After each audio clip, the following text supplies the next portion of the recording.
This company is being bled like a stuck pig, Mac, and I got a paper trail to prove it. Check this out. I couldn't think of a more horrible job if I wanted to. And you have to... I will look for you. I will find you. To make fine music, allow me. In just a few hours, you'll be sitting around a campfire with Andy making delicious hot schmoes. Of course. Boy, that escalated quickly. I'm gonna need you to go ahead and come in tomorrow. So if you could be here around 9, that would be great. This is Sparta!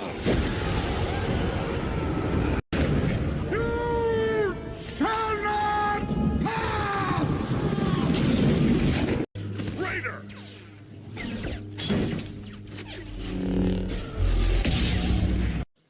One does not simply walk into Mordor. Would you like to see? Yeah. I think I'll kill you. Think of my children. You don't have any children. Someday I might. Shut up. Well, they say confession's good for the soul. I'd listen to this man. Take him away. Let's put our cards on the table here, General. You're scared of me because you can't control me. You don't. And you never will. Welcome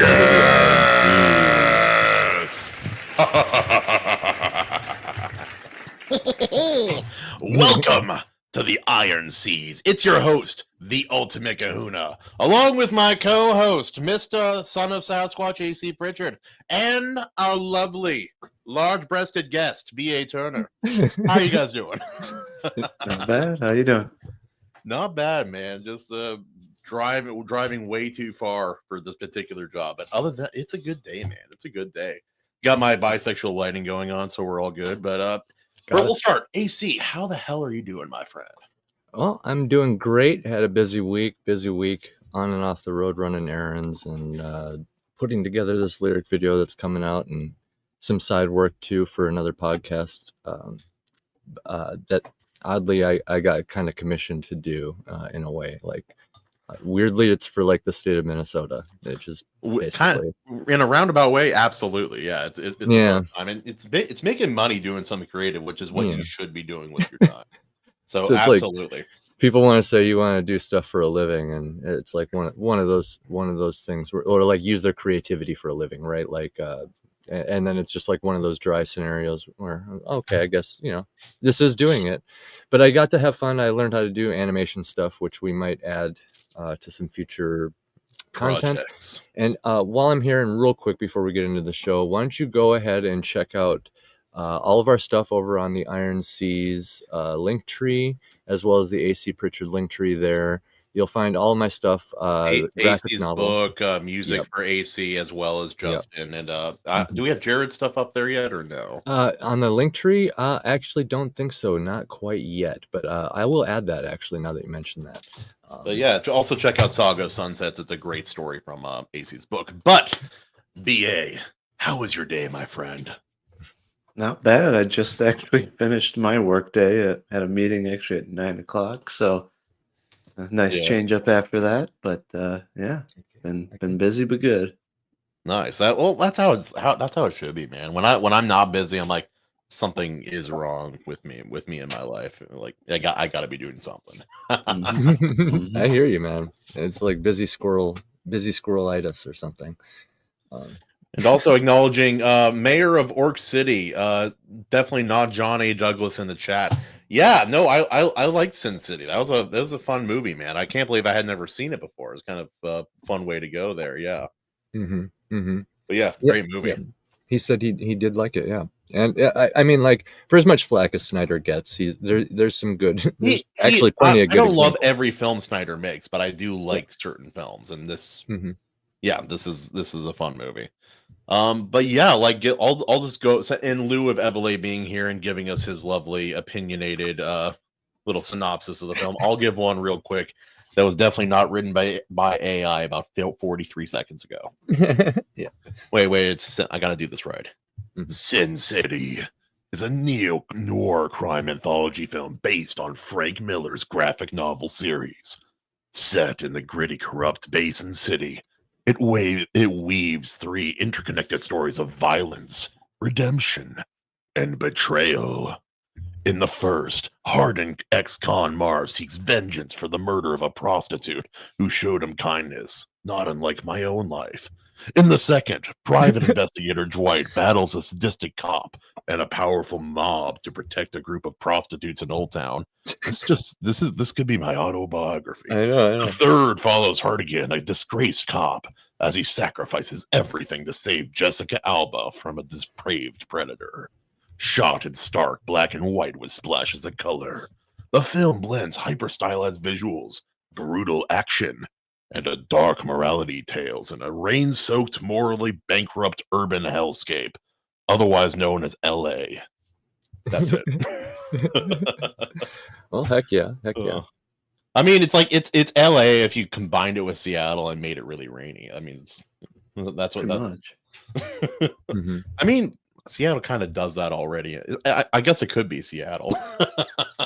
Right. True. Guys, help me choose two more Sin City stories for the chat here to vote on with a poll. I got Revenge as the first one, Crime Mystery as the second one. What would be a couple more good Sin City stories? Really quick. Well, it was Revenge. It was the corrupt cop and the convict. That's kind of the Corruption. Also, welcome, Andrew. I know you're on the land of Upside Down, but he says I heard the word prostitutes and came running. That's my man. Yeah. If you do. I want to say, okay, the last one, protect the prostitutes. Is that protect? Oh, after watching the movie, I think the prostitutes are doing all right. Yeah. Yeah. What do you think? I think they can definitely handle their own and more. Okay. John, yes. Help the prostitutes. There we go. Because then you're not then they can hold their own. Okay. It's like you gave me a choice between a criminal and a prostitute, and the choice is easy. Yeah. Dude, this movie is so good. I don't know, Marv kind of just being I liked Marv in this style of story. Of course, prostitutes are verging on winning, but Crime Mystery is getting 0. That's pretty bad. But right. Yeah. So, BA, when did you first see this film? What was your introduction to this film in particular? Yeah, so I actually didn't watch it until earlier this year, believe it or not. Wow! Or late last year. Same with the comics. I didn't start reading the Sin City books until last year, and then now I'm just rereading and studying them. But getting into it, I was never into ultra violent films, in general, but they tend towards edgy. Not always, but they can, right? Well, and what was unique about this for me was it didn't bother me because of the black and white tone and how over the top the stylizing was done. So it didn't feel hyper realistic like other films and stuff where the gore, the torture is just I don't really want to see that. That's a bit too much for my stomach. This, it's more like, okay, yeah, that's just goofy because it's just white, There is a lot of goofy. Out. Yeah. And so it kind of takes away from that over the top, I guess, gore aspect for me. So that just made it fun to where it wasn't anything disturbing because you knew the entire premise was beyond realistic. But this isn't a real representation of a city. This is like if you took every good thing out of a bad city. Yeah, right. Yeah. That's basically what this is. There's no good. Everything's turned up to 11. Well, like you can even just look at okay, what's a hero cop look like? Probably still a little corrupt and willing to basically kill for sure. Definitely willing to kill. Probably willing to torture a little too. But I mean, Bruce Willis, though, you could say his character was a pure hero based on the evidence because he did. Yeah. There was no evidence of him being corrupt or anything. He just Right. We're talking wanted about to Bruce do Willis's everything. character at this point. Yeah. Sorry, my son had a question, but yeah, no, there's John no Hardy. evidence that he did anything wrong besides him offing himself at the end, which that could indicate possibly a guilty conscience. I'm not sure. I suppose he didn't kill anybody, did he? Or like not necessarily. Did he? Well, just the yellow bastard. Yeah. I think, right. Okay, Also, so yeah, so many attractive, well-known women in this film. I couldn't believe it. There's a lot of people. Like I'm like Rosario Dawson. What like Gilmore Girl? Like what? What do you mean Gilmore Girl? What are you doing here? Yeah. And again, like you kind of mentioned like the hyper violence, and again, it kind of depends on the tone and what the film is going for. It has to match. It's like if you took any of these scenes or like horrifying moments from this and put it in an otherwise benign like suburban film, that would be horrifying. It'd be horrible. It would come out of nowhere. It'd be like it'd have to be for a really interesting purpose for that to work. But in this kind of stylized story and film where everything is over the top and people get shot and hit by cars, I've had one of those things happen to me, and it's not that much fun. I had to suspend my disbelief a little bit with the whole Bruce Willis getting run over by cars over. No, it was Marv being run over by cars. But I'm like, it is Mickey Rourke though, so maybe his face looks like it was run over by 18, all 18 wheels on an 18-wheeler. We can be frank, right? Somehow a 19th. Yeah, they did a great job making him look just like the character in the comic. Like they could have been lazy, right, and just been like, "Oh, it's just Mickey Rourke." But no, they literally did the makeup and everything to just be just like the comic, which now is awesome. we can be honest. We can be honest. They didn't have to do that much work to make him look like that. If you guys ever want a shock, look up Mickey Rourke when he was really young, like in his earlier 20s or in like early to mid 20s. The guy was a really good looking dude, and then like I think he got in an accident, and then he a little some addictive problems, and to try to like correct it, it kind of went too far. Which, unlike was it Zac Efron, right? People are still sharing pictures after his, like he got his jaw and mouth. Yeah, his jaw got messed up. Yeah, but now he looks completely normal. Like he just has like a block jaw, kind of. But yeah. Yeah, no, he looked rough there for a minute, but like, yeah, and like, obviously, you're not going to look like the heartthrob teenager forever. Nobody does, unless you're Korean. It just doesn't work that way, right? Yeah, dude, they really did make him look like, holy crap, dude. Yeah. It's weird to see young him versus like modern him, or even like middle aged him. It's a huge difference. He's effed up, man. It's crazy. John Douglas says, "Fun fact: that's just how Mickey Rourke looks." Yeah, that's what I'm saying, dude. But yeah. What was the black guy's name? What was his name? I can't remember. I have trouble with his name. Michael Clark Douglas. Yeah, seeing him that was nice. Very unexpected. I like this film must be older than I realized, but yeah, it's 2005, so it's 20 years ago, which is why Miller looks so young in the film himself. You know? he doesn't look like the old man in the desert in this film. No. So, we got Tim McKay. Welcome, brother. Yeah, hail Tim. I don't know, like if John's the mayor of Orc City, he's like an orc. I don't know what to label Tim. Some sort of sorcerer, perhaps, or like a warlock, maybe. No, we already have the perfect line from one of the perfect movies to call him. Is like, and you shall call me Tim. Yes. Yes, Timmy. Oh yeah, that's right. Timmy is a type of magic player. Timmy Power Gamer. That's Tim McKay. Timmy sounds like a magic player. Timmy. Yep. We got him, boys. We got him. All right. There we go. So, who is your guys' favorite characters, or at least top two, if you can't think of top in favorites? This film, because of what this film is and who these people are, like if the whole world is despicable, I'm going to pick the one that I'm not looking for the moral one in a story like this. So for me, it's probably Marv.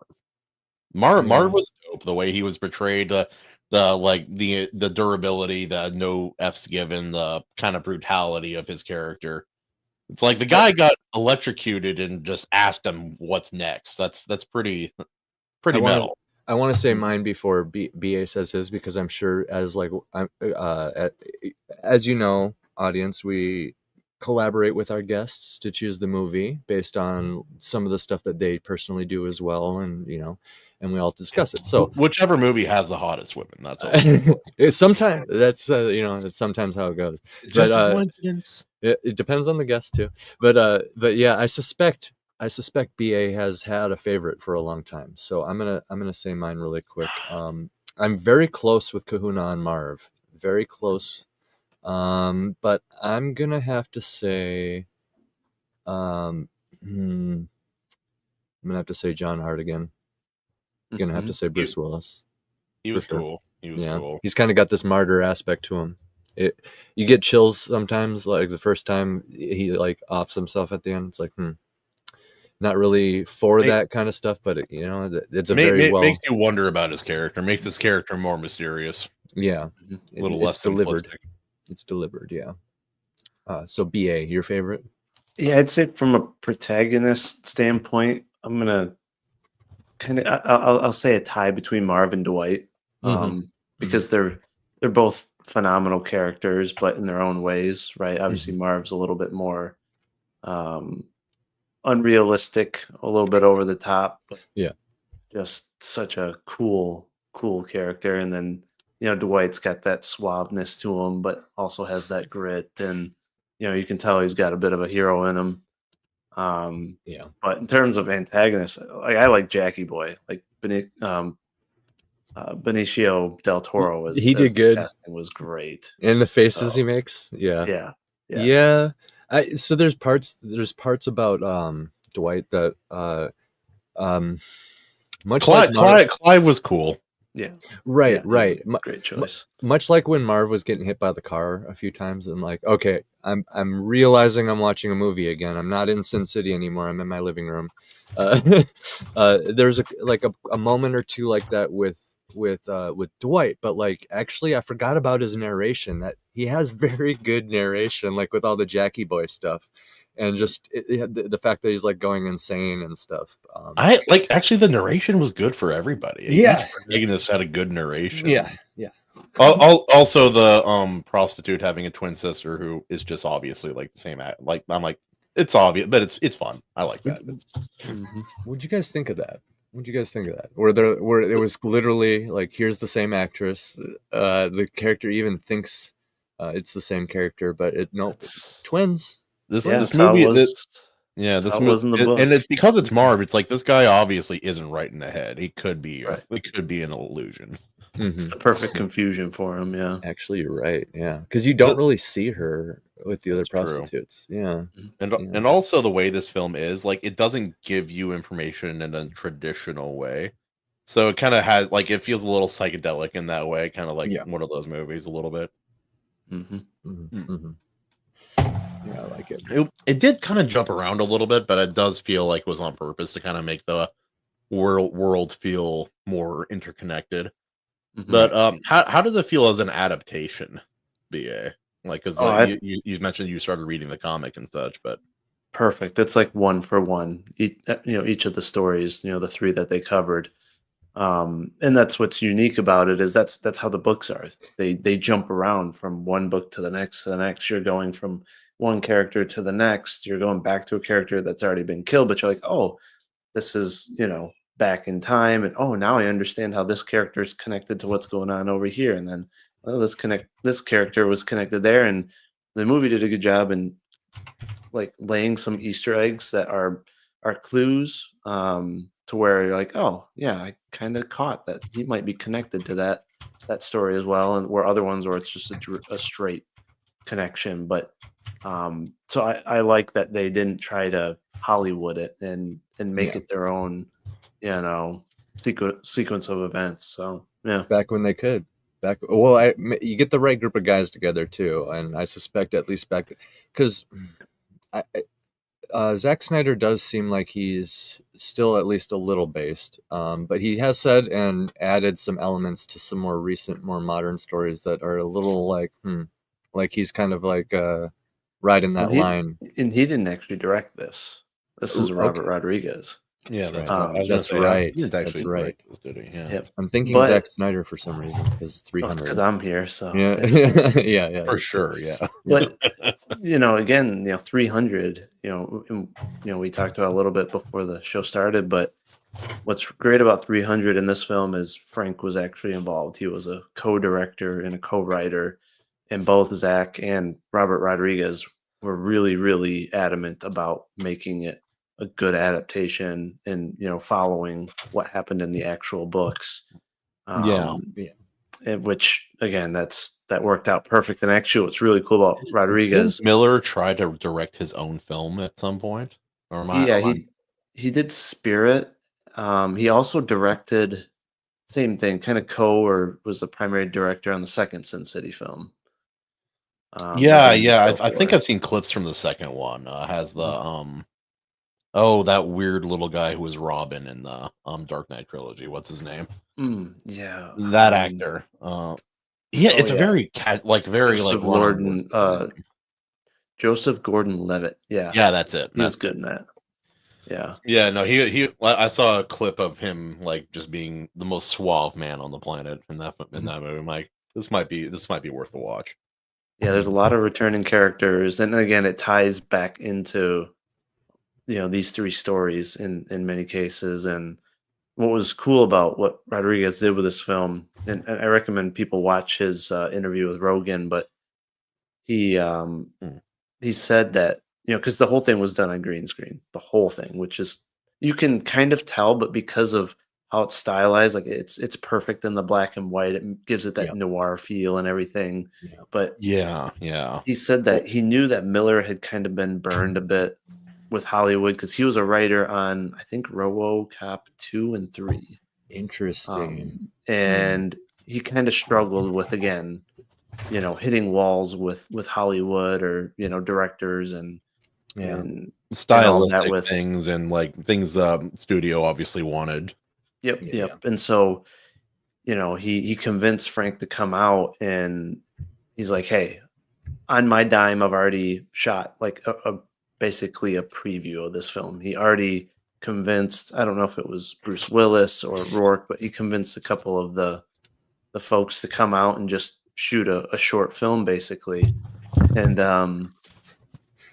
so they did that. We have a meme on the channel, really quick, not to interrupt you. So we got a super chat. This is how we celebrate our super chats here. For starters, it's usually my wife chiming in and women pay me to take my clothes off. It's not weird. and we have Kahuna read it each time. Off. Oh, wait, I got to do it in her voice. Yeah. Off with the shirt. But yeah. Anyway, sorry. Sorry to interrupt that with no, you're good. You're good here, but yeah. So yeah, they on his dime he created he made a short basically in advance in exact to the comic in that stylized feel and showed it to Frank, and Frank's just like, this is perfect. He's like, I'm actually okay with us proceeding, because it sounded like he didn't have interest in having his films or his stories turn into films and stuff, and he nailed it so well that Frank's like, yeah, I'm on board, like I want to be involved, and like we need more writers and directors like that, that'll work with the original creators. So big props to Rodriguez. Like comic projects, not every time, but a lot of the time, the better ones or the more unique ones were always kind of like they were never going to happen, like Deadpool. I love that you're like 10 years later, he was willing to admit he's like, Ryan Reynolds was like, yeah, somebody leaked it. It was me. But it took him 10 years, but he finally did admit it. He's like, yeah, he leaked it. That had like the 2013 or 2015 Comic-Con. I don't remember, but yeah, that's the only reason that like people's response to that's the only reason that film got off the board at all. And yeah, no way they were going to fund that film without proof of concept. BA, as a fan of the source material here, I was always curious, even when I originally watched this as a teenager. The swastika ninja stars. Are those are these bad guys from World War II then, or are they? Is that just a stylistic? Well, look at the cars and the weapons and the like. Right. This is probably the 50s. And the uniform of like Or the dude with 40s.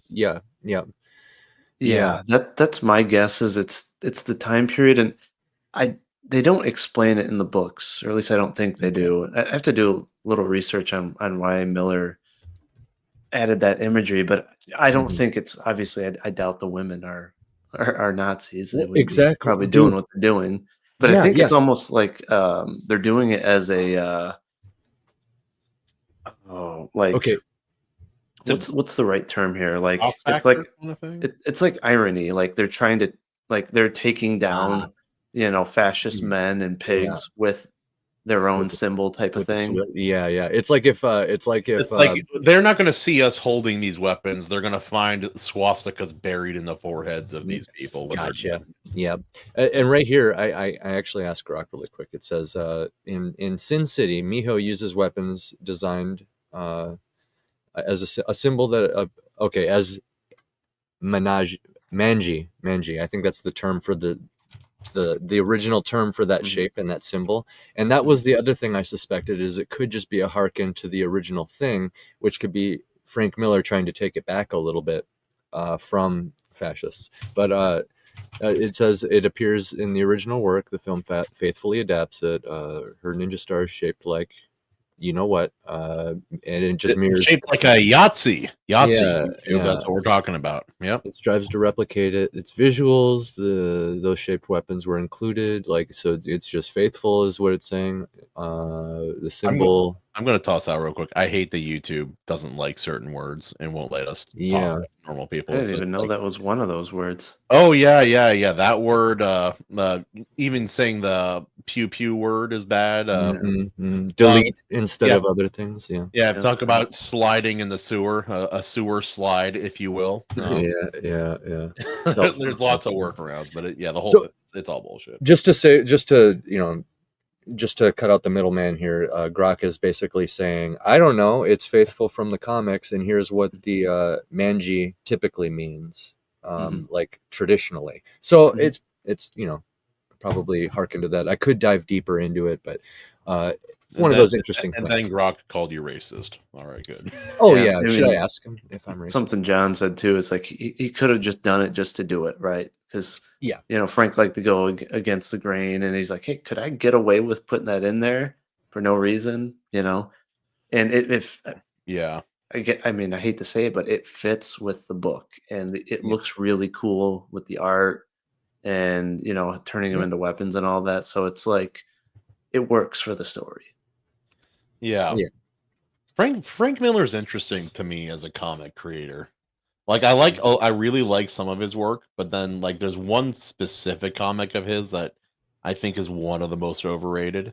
Not because it's bad, I just think it's overrated, and that it like his Daredevil stuff. Love his Daredevil stuff. Like he absolutely slaughtered it with Daredevil. Loved it, and some of his Batman stuff is good, but the Dark Knight Returns. That's a very it's one of my most overrated books in my opinion, just in comic, like because people always like praise it and they have the images and the story's interesting, and that's all true, but then you have like a page or like 3 pages in a row of like this is the page, the panels are this little, and it's all filled with conversation, and the art is garbage, and I'm like, this is a comic. You write a book. You want to write a book? Write a book, man. I don't know. Yeah. And I think Douglas is right here again. And I think I'm going to divert to BA's interpretation of it. I do actually think, out of anything, unless you want to dive really far into the esoteric original meanings of it, it really does on the surface seem to be just an ironic weapon, right? So, Andrew Campbell. Oh no, dang it, buddy. Oh no. Time to fight. Oh no. Yeah. We said the no word. Guys, he's white. Get him. Yeah. I after I inquired about this question, I'm tempted to ask Rock if I'm racist now, because I don't know unless somebody tells me. But anyway, uh, yeah, I like this movie though, and I'm always a sucker for like intertwining stories. You know, when you can kind of cast the net out wide and then bring it all back at the end. It's just great stuff. Sucker for narration. The visuals were great. Like you mentioned earlier with like the gore almost being cheesy. It's literally like they splattered like neon paint on them because they knew it would glow a certain way under whatever light they were also shining on them for the recording and after the editing process. You know what I mean? It's like it's probably like yellow, you know, like it's not even like, or like, Well, like the alien guy who wouldn't die.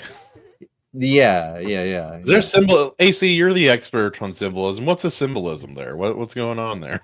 Just very like basically that he's not human. That's kind of what I thought too. I was wondering if they're like aliens probe things, and more than that, more than that, because you can get like animals that are just you can be around non stinky dogs, right? For example, but like the fact that he looks so hideous, so alien, so like not human, and then like on top of it, like smells terrible. He's always saying messed up shit. He's got, you know, just everything about him reeks bad, evil, not human. So it's okay to kill him and do what Bruce Willis did, which is fine. They're trying to symbolically say this guy is basically not. He's gonna sing a song afterwards. It's because I'm yellow, isn't it? Anyway, well, there was some nice humor too that was dropped throughout the movie, like like when he sat on the Yahtzee, right? And I like the part where Jackie Boy, after his hand gets severed, he's grabbing the gun with the hand still on it, and he's literally got to bite the fingers off. It's just like, that could have been a disturbing scene, but because of the tone of it, you're just like, okay, that's funny, and he deserves it. So it's like, okay. Even Jackie Boy with the ridiculous look on his face constantly with the gun muzzle jammed in his head, like ridiculous situation. They're hauling like his head around even just at one point in time. And then how it ends, like with the tape over the mouth and everything. Like, I don't know, man, but like the delivery, it sold it. And like you needed that aesthetic. I'm sure, since it's like faithfully adapted, I'm sure that's the exact like face that Frank Miller drew and like had the gun muzzle in the guy's forehead and everything, I'm just happy to hear how faithful it was. Like that seriously will pump me up and give a story more credit. You're talking about my face, boy. Yes. Oh, but you know what I mean? Like if it's like super accurate, you can tell that they cared and respected the source material, worked closely with the director and stuff. And for that, I think it does deserve a little bit more leniency, because especially these days, it's like an entire hurdle to get across just to see something accurately adapted to begin with. Well, it's like early in the 2000s, like you got Spider-Man, you got X-Men, Blade. There was this tendency to go a little more modern, a little more real world in the way things look to specifically as well. But in recent times, we've kind of seen a trend towards looking more comic booky or a little more comic accurate. Like Superman, the new Superman definitely went that way. A lot of the stuff looked a lot more comic booky in that. The Fantastic Four, haven't seen it, but it definitely looked a lot more comic book like than some of the others. And this film definitely went out of its way to try to be visually accurate and interesting looking. And I think Sin City struck the perfect balance. Because you got, like, there are certain practicalities that are hard to overcome in live action. But what do you guys think? One thing that is interesting is this film was 20 years old. I mean, 300 is probably 15 years old. Watchmen, almost 15, I think, years old. I was going to mention Watchmen. Watchmen did look really good. Yeah, League of Extraordinary Gentlemen, right? A lot of those films were a lot more one for one with the comics. Whereas right? When you get into Superman and you get into Batman and all that, now they don't want to just do one storyline, right? No one has yet to do a live action just Dark Knight Returns, which, I mean, Nolan did a good job in his blend, but no one's done just a one for one. What's going on? And I think if they did that Howdy, man. today, those films would do a lot better. Or if the Watchmen and Sin City and League of Extraordinary Gentlemen of the past came out now with the same quality of then, they would what do. was the reception to the League of Extraordinary? I loved that movie as a child, but I heard but I love it. Flopped in the theater, but did great on DVD. Okay. Yeah, like see, like that's something that's missing now in the modern like movie landscape and the economics of it. Like, say the movie doesn't perform super well in theaters, you might do really well like with TV runs and DVDs afterwards. But now that's not really like that anymore. Yeah. Speaking of movies, man, Missouri breaks every damn time. Dude. Every time you look around, man, you got like 42 new awards. And... yeah. We do what we can. Hey, back inside. There are two. Hey. I love kids, man. Mine have finally been trained. Like Thorin doesn't like run in like throwing Legos at the camera anymore. Usually, that's where mine is at. Actually, just going into that, so it's like he's not even at the apex of it yet. Just kind of like he'll come in and he'll just like dump something out, walk away, or whatever. So I get it, and I have a funny story about your son. Actually, we were it was after stream. We were talking about stuff and like going to record something. And I was with Katie and AC, and then they had to step away. And then I see the the laptop with his camera move all of a sudden. And then I see his son, and he grabs a couple things, just dumps them on the ground, and then you see him grab the laptop. I'm like, "No, you do it." And stream gone. They're gone forever. I'm like, stream ended. Yeah, it's gonna be in trouble. So shout outs to my lovely wife, First Lady Katie. Lovely wife. Watching the tornado, the Tasmanian devil. And yeah, this is just in from Evely. Evely Music says Sin City budget of 40 million is pretty wild, and it made 158 million. The budget numbers, so good, especially considering how old it is to make a film this stylized with that many. That was weird. What was that? Double Christman. Yeah, it was awesome. we had two of you. Yeah. But maybe because I had to switch over, like where I am right now, the Wi-Fi is not as solid as just the hotspotting on my phone, so I had to switch over. All of you guys were stuck in like some like mid thing. I thought you just like looking like this. Yeah, I didn't notice until you popped up again. I'm like, did I summon Evely? And then I saw it was Chrisman again. I'm like, shadow clones. Oh no. But yeah.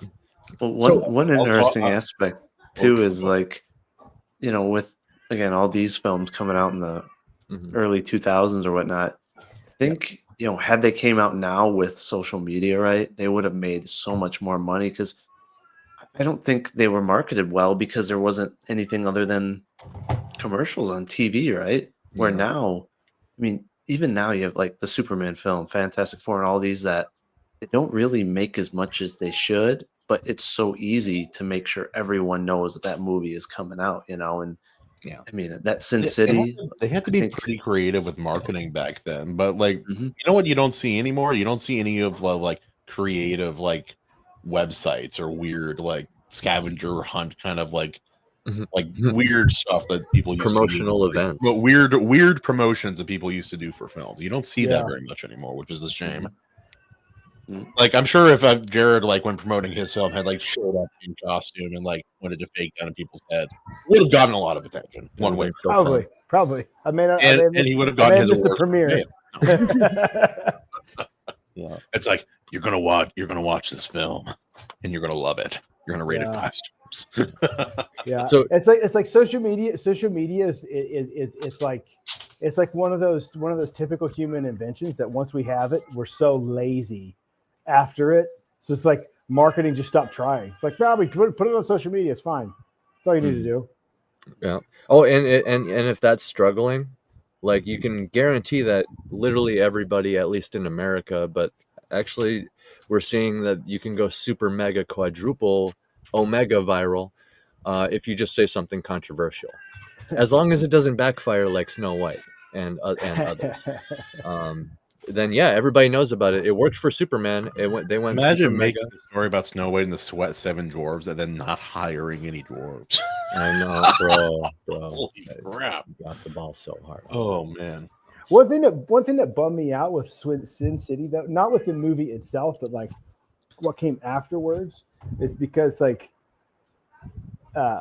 Mickey Rourke was on this like comeback. He was on his like redemption arc, and he was coming off of The Wrestler. That's a good film. Went right into Sin City, and like he was the Tarantino. I think Tarantino is the one who said like he said, if I could have handcrafted another human being to play, oh crap. Well, he was an Iron Man. He was an Iron Man too. But what was his character's name in Sin City? Marv.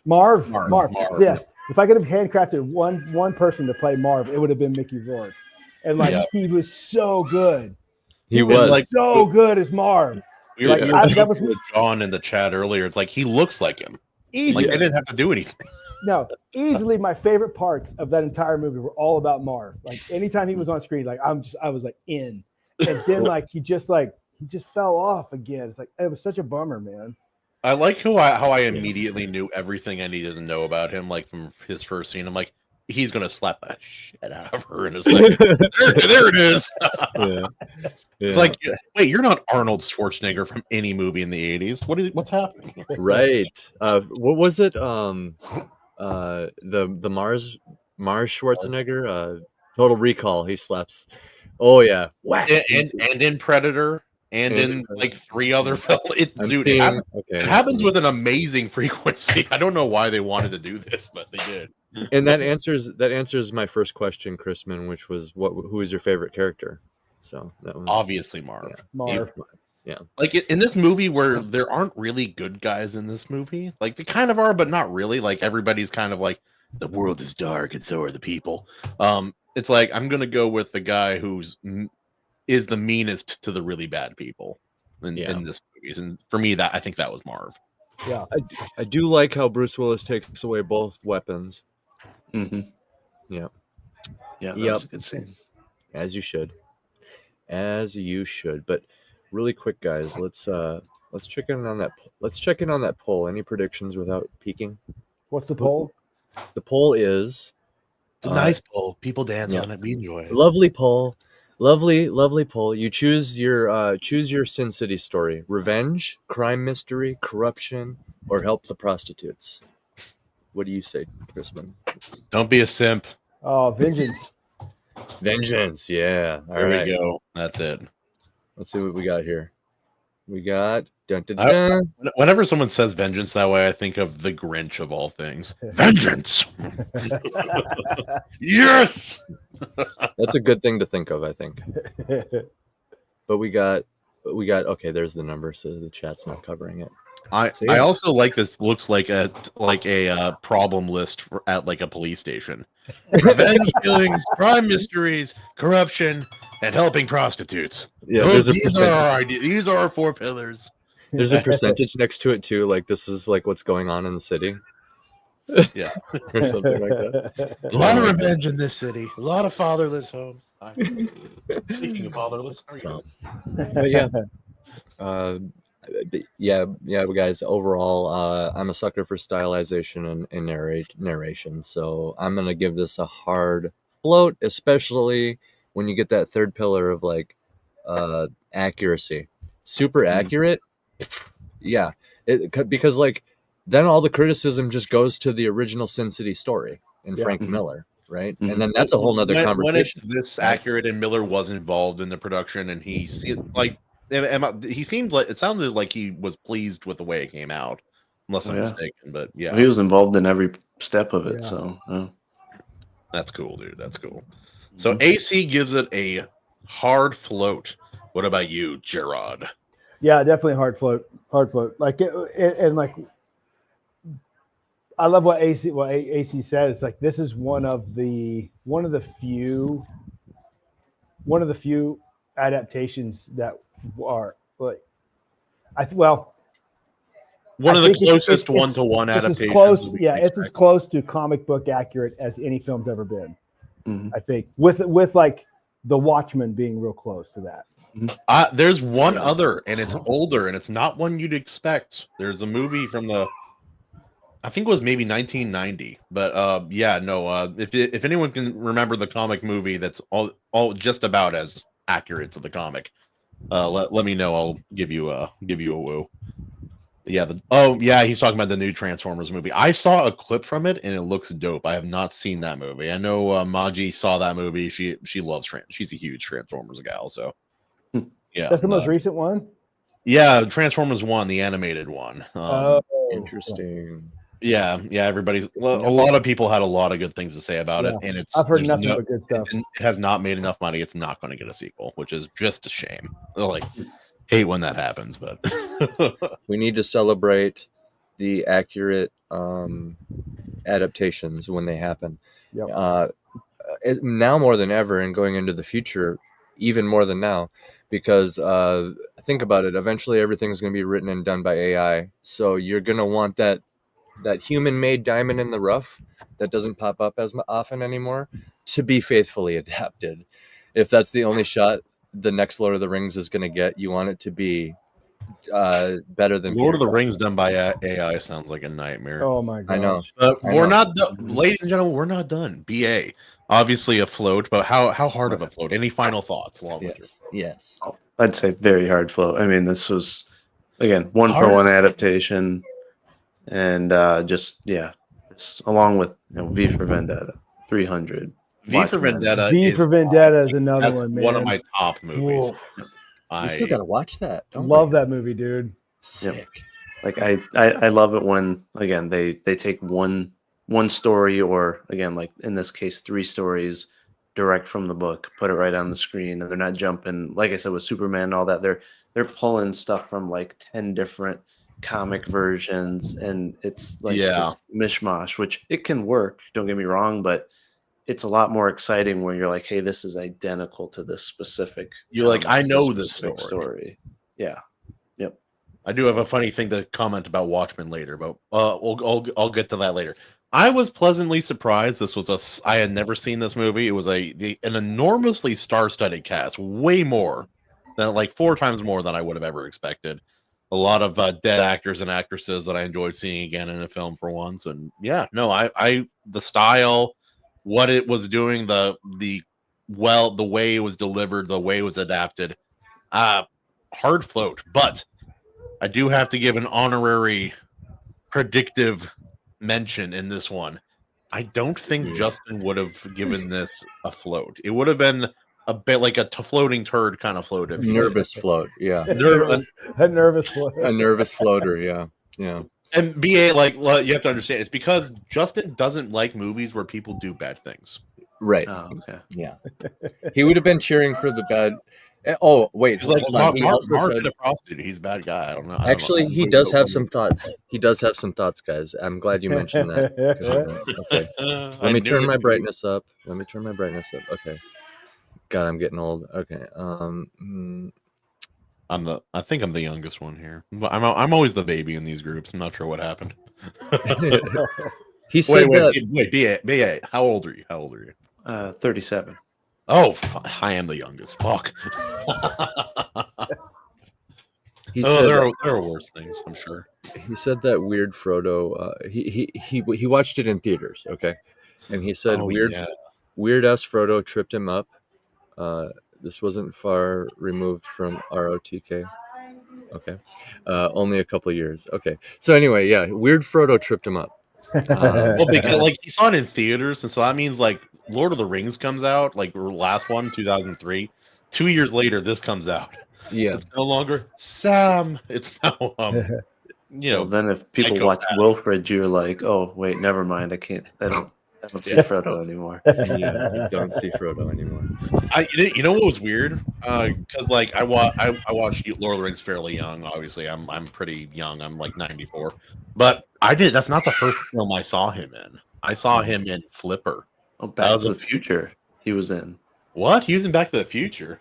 Yeah, he was the kid at the Back to the Future 2, right? Oh no, the arcade game. Yep. Yeah. Wow. Yep. For like 10 seconds.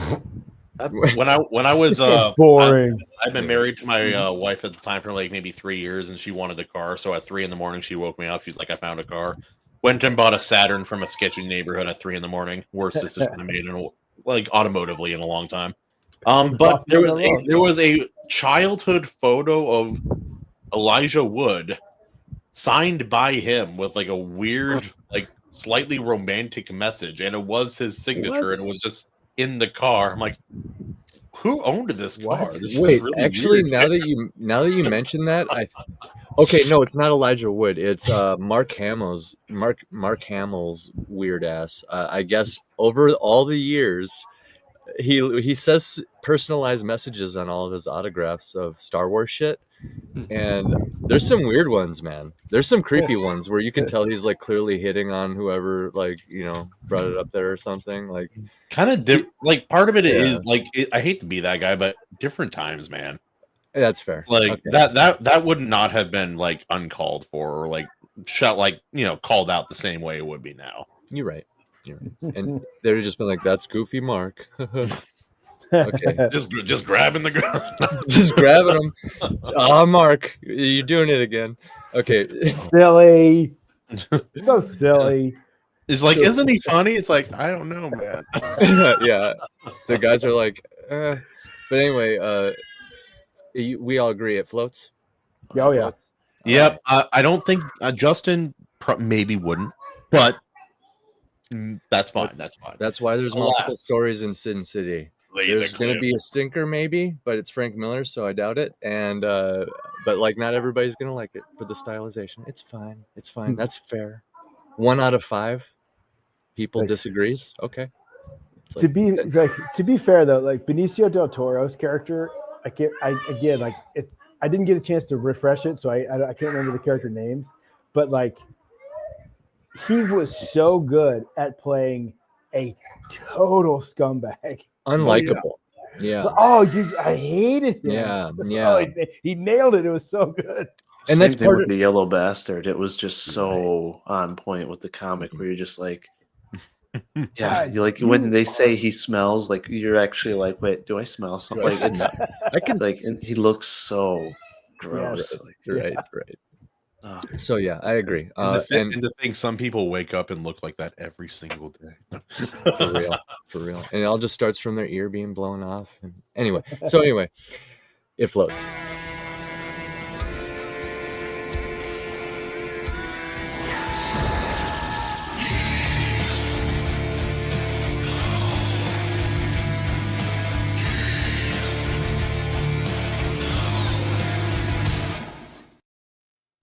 That brings us to our next section. It's time for our guest, B.A. Turner, to tell us a little bit about himself. Like I mentioned earlier, that we collab with our guest to choose the movie, and there's a lot of factors involved. Partially, it's like what movie you like, bro. But mostly, it's like really cool to have something related to the guest that coincides with it. Like we can all talk about a movie that we all like or didn't like potentially, because that's always been on the table this whole time too. And we have like purposely had like bad movie week a couple times, and it's interesting. But I'm looking at you, Nightmare Before Christmas. I think I was the lone wolf on that one. I was like, I like it, and everybody's like, no. But BA helped us choose Sin City, and after rewatching it and everything, I have to say, I do see a lot of I see that, and I'm excited to hear a little bit more about like your inspirations and stuff, buddy. And so before we continue, this is your book here. Figured I'd just flash it on screen for everybody to see quick. But before we continue, why don't you go ahead and tell everybody a little bit about yourself? I'll bring this in a little bit close here. There we go. Tell everybody about yourself and all that. Yeah, so I'm a novelist and now also comic book writer. Started writing my Vigilante's Creed novel series about, now it's been 8 or 9 years ago.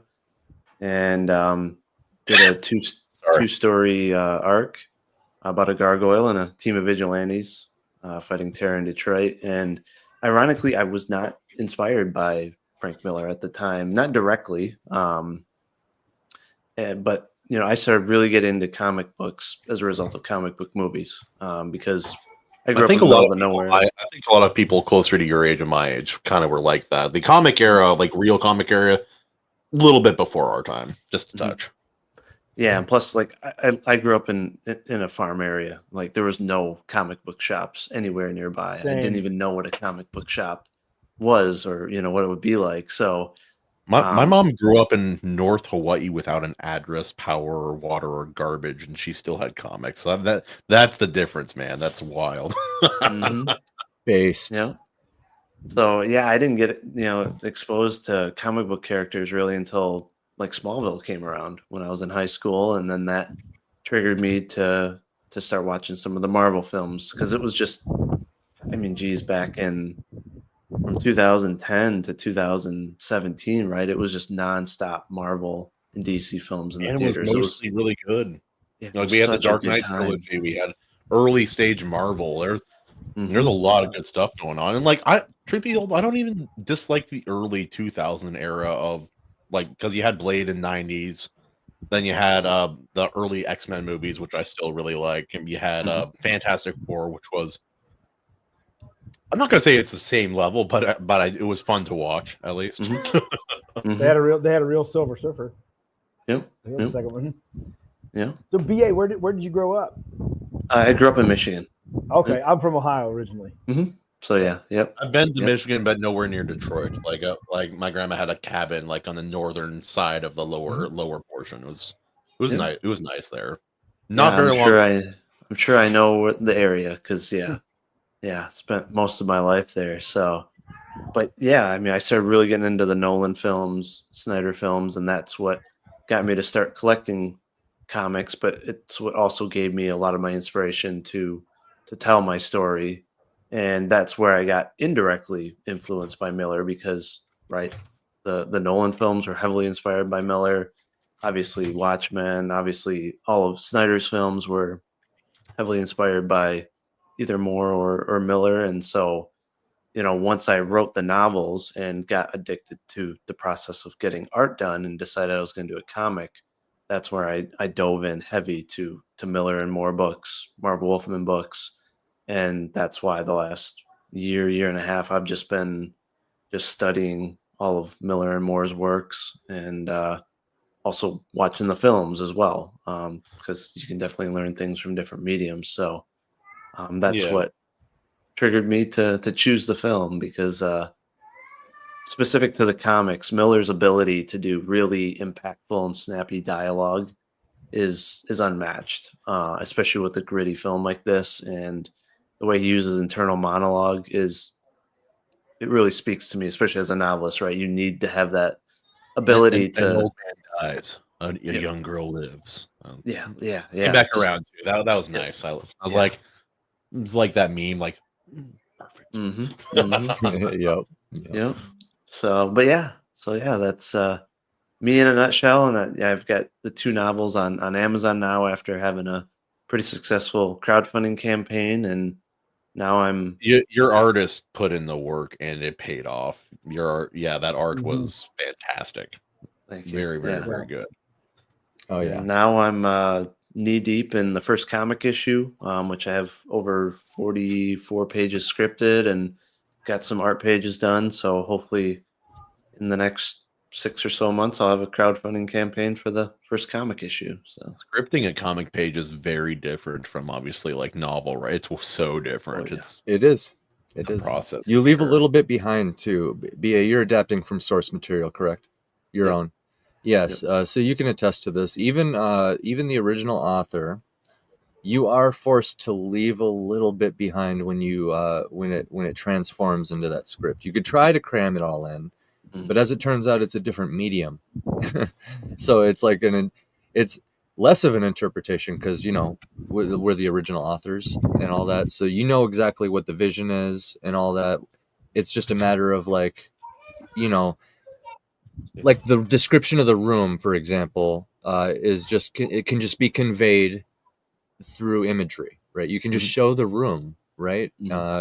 And there's a lot of other things that maybe, like, even this narration point doesn't even necessarily need to be narrated, because that was just there to, like, establish something else. So there's other things like that that hopefully are small things that get left behind, but like the whole process is the like you advantage said. of the comic. I feel like so many modern, like, comic writers who work for, like, the big guys, they've forgotten that it's a visual medium. You're not writing a novel. Let the art speak. The art is part of the story. The art has to perform story serving elements, or you're right, or you're in the wrong medium. Like, Exactly. And I will add this too, just like one last thing here. I'm less forgiving when you're transposing from comic to movie or animation, because I actually, for as forgiving as I am from novel to comic, because, like, that's I've done it. It's tough. I do feel staunchly that the comic itself is kind of a storyboard for a movie. You kind of have it all laid out for you, down to, like, what the characters look like and everything. Yeah, maybe you might need to add a couple small in between scenes, but really those don't really need to be much more than an extension of what's already there, right? Well, if the comic is not a storyboard for a film, or if a filmmaker is not using the comic as the storyboard, then they're stuck. There you go. Because from the movie, the comic book is what people the fans want to know first. That's what they want to see. And when you abandon that, you abandon the fans, and it's just like you should not be in charge of that film project. That's true. That like, it's with comics is different, but it's like there are times where departures from, like, the source material have been done well and created basically its own separate entity that is complementary or opposite in some form to the original. Like, I'm thinking, like, Starship Troopers, The Shining, nothing like their source material, virtually at all. It's like tonally what they're even trying to do completely different, but very viable products all on their own as well. So it's like there are time, like, it's such a hard thing now, because, like, back then when they made a change, it wasn't for a political reason, it was, or an ideological reason. Typically it was usually for an artistic reason that was legitimate. It's like, we're gonna have this black actor play this white role. Back then it would have been because that guy was just the guy. He was like, this guy is the best for this role, and that's like Blade, right? Like Blade, and, you know, Nick Fury, right? Or like there's some other examples where there's some, like, you know, other racial demographics for certain characters, and they would have just leaned into it and said, hey, it's that version of whoever. But there's a question from the chat here. Andrew asks, BA, where do you get your ideas from? Yeah, so the idea for the main character, Dread Knight, the gargoyle, actually came just ironically from a dream. The night I got a gargoyle tattoo on my chest. So got the tattoo. You know, I was always interested in gargoyles and the kind of the Christian biblical lore behind it, and kind of where that could be taken from a fiction standpoint. And I just had this wicked dream of this gargoyle just taking down criminals in the city of Detroit, and just being, like, posed upon, like, an old Catholic church in Detroit. And eventually ended up writing the story about it. But, you know, the inspiration for a lot of the other characters and the influence for the style of the story and the tone of the story, I mean, definitely came from, you know, the Nolan films, you know, for Batman, and then heavy on the Zack Snyder Man of Steel and Batman vs Superman, for sure. So, no, and films like The Accountant as well. So, oh yeah. Yeah, some of the more like kind of more realistic, like modern crime thriller kind of stuff. Yep. Definitely definitely an undercurrent of that. You want me to give this a read real quick, AC? Let's do it, buddy. Here, I'll try to follow along with you, and forgive me if I'm too fast or too slow. But Okay, yeah, I'm gonna read this in an appropriate voice, so don't you guys worry. A gargoyle story, unlike any other. A hero we don't deserve, but we desperately need. History would lead us to believe that the citizens of Detroit should turn to the police to save them, but in reality, they should be looking to the sky. When a distraught Slade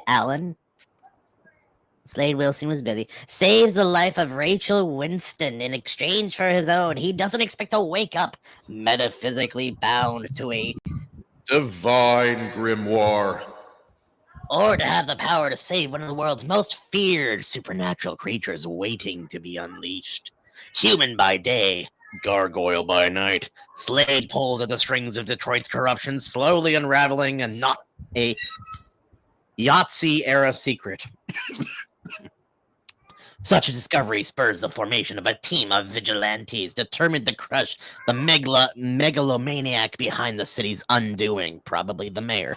Under the alias of Dread Knight, Slade and his team of battle-augmented mercenaries, a corrupt police force, just Detroit in the modern day, and media deception to try to save the city before it's too late.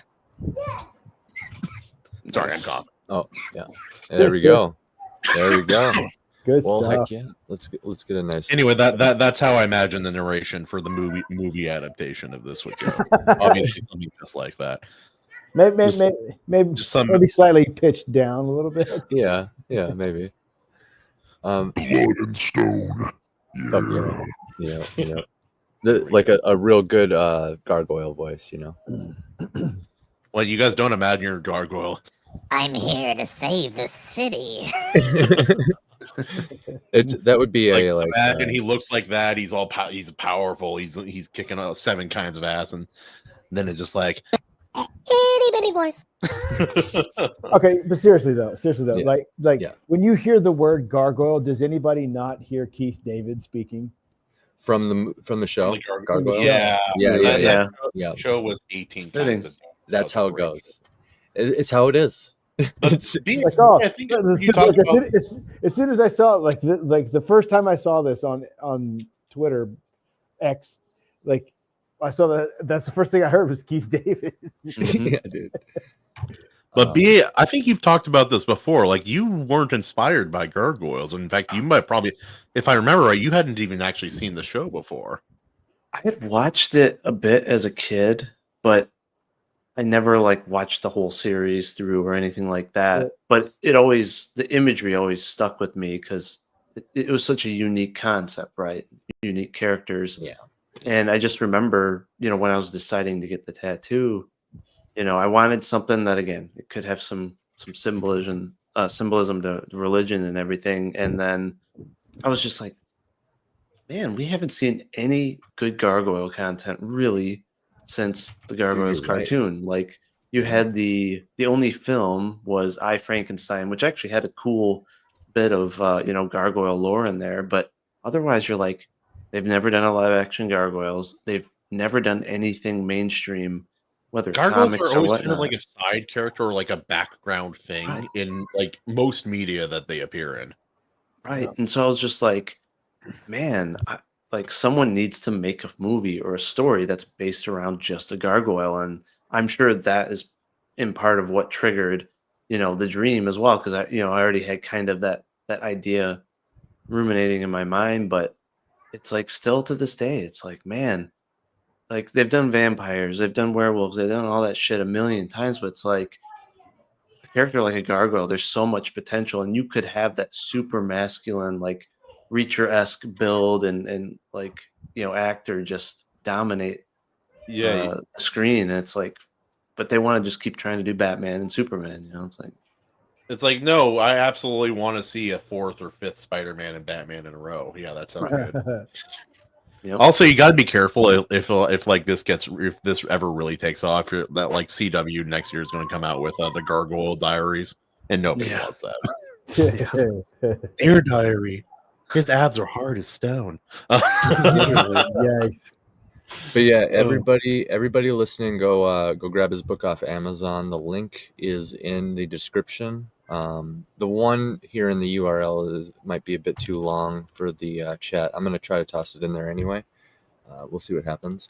But yeah, you can find it in the description. And I was just going to say, BA, have you heard of, since on the subject of gargoyles, the show Gargoyles, I know you watched a little as a kid. So I don't really expect you to like full on know the answer to this question per se, but have you heard of well, it's a strategy, but it's also kind of a writing device for villains, named after one of the villains from the show Gargoyles, Xanatos. Have you heard of that? The Xanatos Gambit? No, I don't think so. All right, cool. There's actually, I mean, since gargoyle themed here, I'll share it. I have it pulled up. See, and like the idea of like guardians or stone guardians is not like, it's not local only to Europe and like early US stuff, and it's like go to old Asian countries, you see the stone lions, stone tigers, dragons, all that. Like that, it's kind of an ever-present thing from cultures of a certain time period. Mm-hmm. And so it's kind of like there's a lot of fun that could probably maybe be played with that at some point in the future too. But exactly, yeah.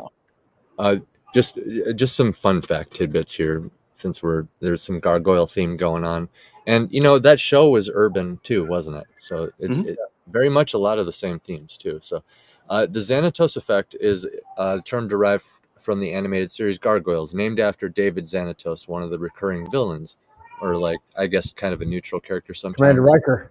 Yeah, Riker. Yeah, Riker from Jonathan Frakes. Yep. What's that mystery show that he did for the long time? Like what is it called? Like Fact or Fake? Totally Fake.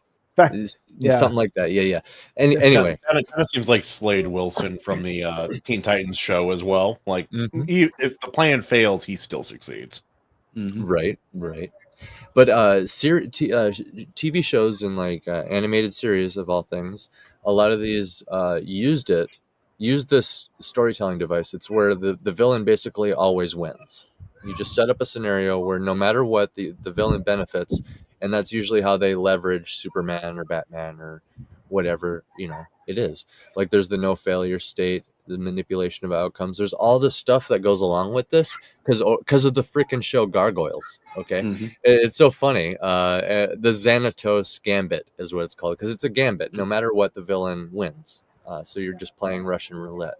Some of the better Superman stories are like that with Lex Luthor, because like who's going to defeat this all-powerful, uncorruptible Superman? Well, the like narcissistic, like super genius, like with no powers, that guy, he's just going to be smart enough to figure out a plan where he succeeds even if he loses. Right. And listen to how simple this is. You can see why like 90s animated shows dove into this. Like there's an episode. The whole episode is just this character Xanatos awakening the gargoyles on purpose from their stone sleep, and basically trying to befriend them, because the worst thing that happens is he learns more about them, right? So there you go. Like that would be a Xanatos Gambit. You can have any character, actually, now that I think about it, kind of approach one of these scenarios, or any scenario, with this sort of mindset of how do I approach, like, how do I solve this problem or mystery in a way where no matter what, I benefit at least a little, right? It's also like different kinds of power. It's like there's direct power, or like immediate power, which is like in the story of Gargoyles, or perhaps even in your book could be a like main character, like he's a physical force, so something to like immediate threat if you're in his vicinity. And like a lot of the villains, like in these kind of stories, tend to be smarter. Like there's a long drawn out plan. It's like it's a slower power, but it's Yeah, just different kinds of power, and I like seeing that dynamic. So I bring that up because if you ever get into a point where you got writer's block or something, right? Or you want to just do something fun, you could literally do a really fun special nod to the show Gargoyles by doing some sort of Xanatos Gambit that is a little on the nose, but completely, within your stuff. If you wanted to, like maybe a side story or something. I don't know. And I guarantee you fans, maybe even if it's just the deep fans, they would appreciate it. It's like one of those illusions is that what it's called? ALL illusion, where you're like alluding to something. Yeah, it's one of those illusions. It is illusion. It just sounds. You said it funny. That's all. Well, I was tempted to say symbolism or something like that, but like you could use a lot of symbolism, yeah. But overall, it would be you're alluding to. It's like the epitome, not the epitome, but the epitome. I actually like the way epitome sounds better. I know it's wrong, but it just sounds better for the word. You're putting the emphasis on the wrong syllable. Right. Or it's like how many bad spelling people online? It's like, yeah, my look at my girl. She's such an angle, most beautiful angle on the planet. Angle. Or like all the rappers who forget to put another P in that word, and so yeah, I'm a big time rapper. Love that stuff, man. Yeah. So BA, you've been working on the comic, and you think you have enough for your first issue, or at least close to it. Yeah, I mean, it's I'd probably have to do at least 7 or 8 comic issues of at least 48 pages to tell the entire story arc, but the first comic will be about between 56 and 64 pages, so it's going to be decently hefty, and should cover about a fourth of the first novel. So, but obviously there's going to be pretty significant adjustments between the stories, and again, after diving deeper into a lot of the comic book stories, save on page count alone, it's complicated. Yeah, it's a lot. Yeah, but even making some adjustments to like character designs, some of the lore, and the story itself, just because now that I've been reading a lot more of like Miller's work, for example, I'm getting different inspirations and finding ways to, I believe, improve the story, especially for a visual medium. So it's definitely going to be a different take than the novel to an extent. Yeah, that's cool though, man, because you get to implement some of the changes like maybe you would have wanted to originally. Yeah, man, I love that, dude. That's cool. Like, there's just like, what else? It's like a further refinement of the original product, which is exactly. You get to remeditate on the whole story you've created, and yeah. For AC and I, that's like remixing. A little bit, yeah. Remixing, and remastering. Or like imagine you wrote out like a short novelette of Missouri Breaks, and then you made it into an even shorter comic, and then you take that and what if you had that going into the movie? You know what I mean? Like, yeah. Also, for your next film, do you need a fat white Hawaiian guy? Because I might know a guy. Just maybe. Could you? How good do you think you could be playing a dead body? Yeah, I'm really good at a dead body. There we go. I was the king of hide and go seek when I was a kid. I would like squeeze into a really awkward place and just like try not to breathe. So, do you have any plans for after? Well, will the story eventually like conclude with the gargoyle? I think so. Maybe more. Do you have an ending in mind? Maybe. Yeah, like a hard and fast ending where you would maybe move on to some other project. Perhaps. So the 2 novels that are out there does conclude basically the story arc, but it leaves it open for indirect spinoffs, or I could continue to expand in that universe. But my initial plan is to do an indirect spin-off that would connect into that 2-book arc. So introduce more characters, with different abilities and stuff like that. That could also be suitable for comics as well. So, but I mean, as you know, the amount of time it takes to write a novel. Yeah, I'm gonna get to the 3rd book, the indirect book. Once the comic is fully scripted, but it's much easier with kids to notch away at a comic than a novel.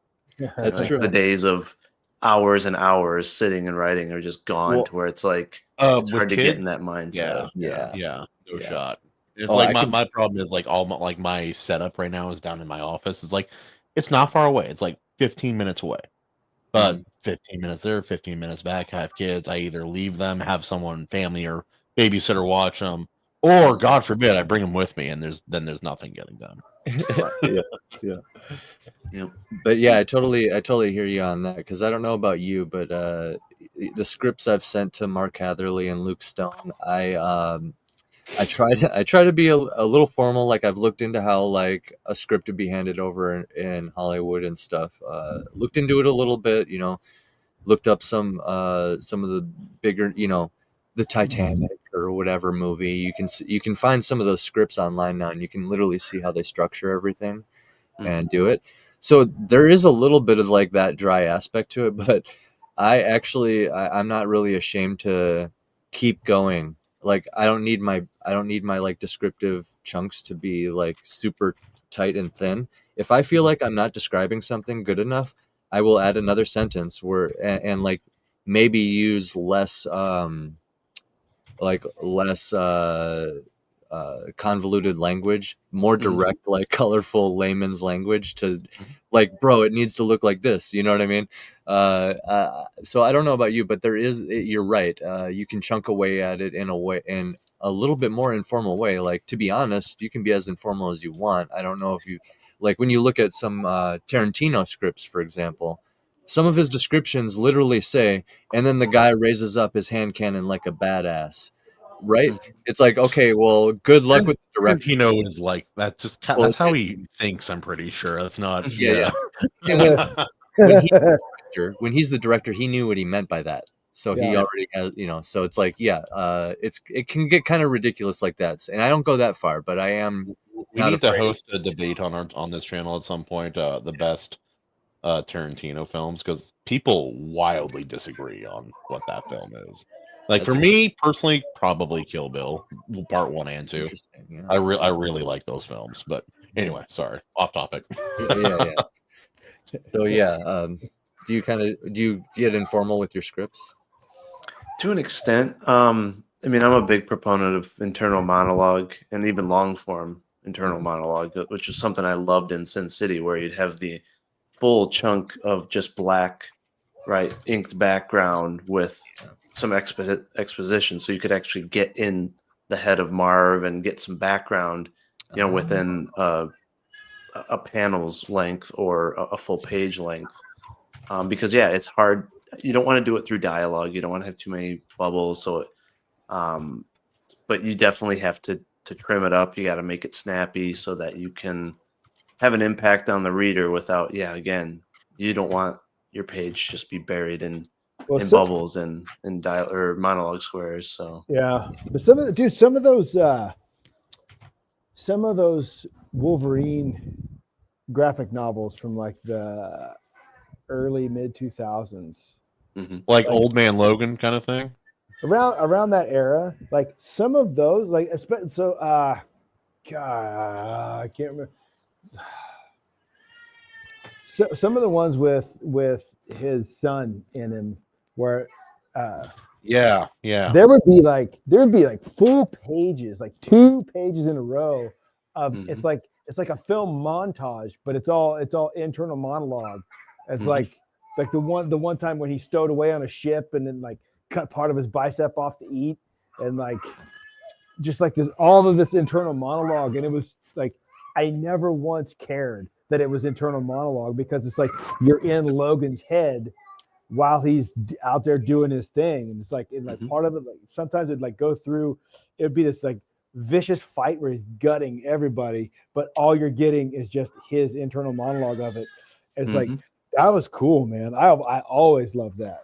So yeah, man, don't shy away from a full page of it. Oh, I'm not. Yeah. It's just another fun page, right? I now that you mention it, I do like how, like, for example, Frank Miller he'll shear off sections of, like, the corners of the panels and like use that as like extra space for like that in between stuff too. He's like masterful at it though. He's like very clever at it. I know he's good at framing in his comics. Yeah. I do. Maybe it's just because I've been spoiled by manga in recent years, but I really like comics or manga that know how to make your eye flow through the page in a nice way. Yeah. Or in a way, a unique, or like it. Like, I like it to maybe smooth. Like, I don't want to be like trying to figure out like, oh wait, did I skip something? What am I missing something here? Or... Well, because it's an undeniable fact that we're now at like second and third generation artists in the Far East, like Japan and stuff, and even China's getting in on it. Like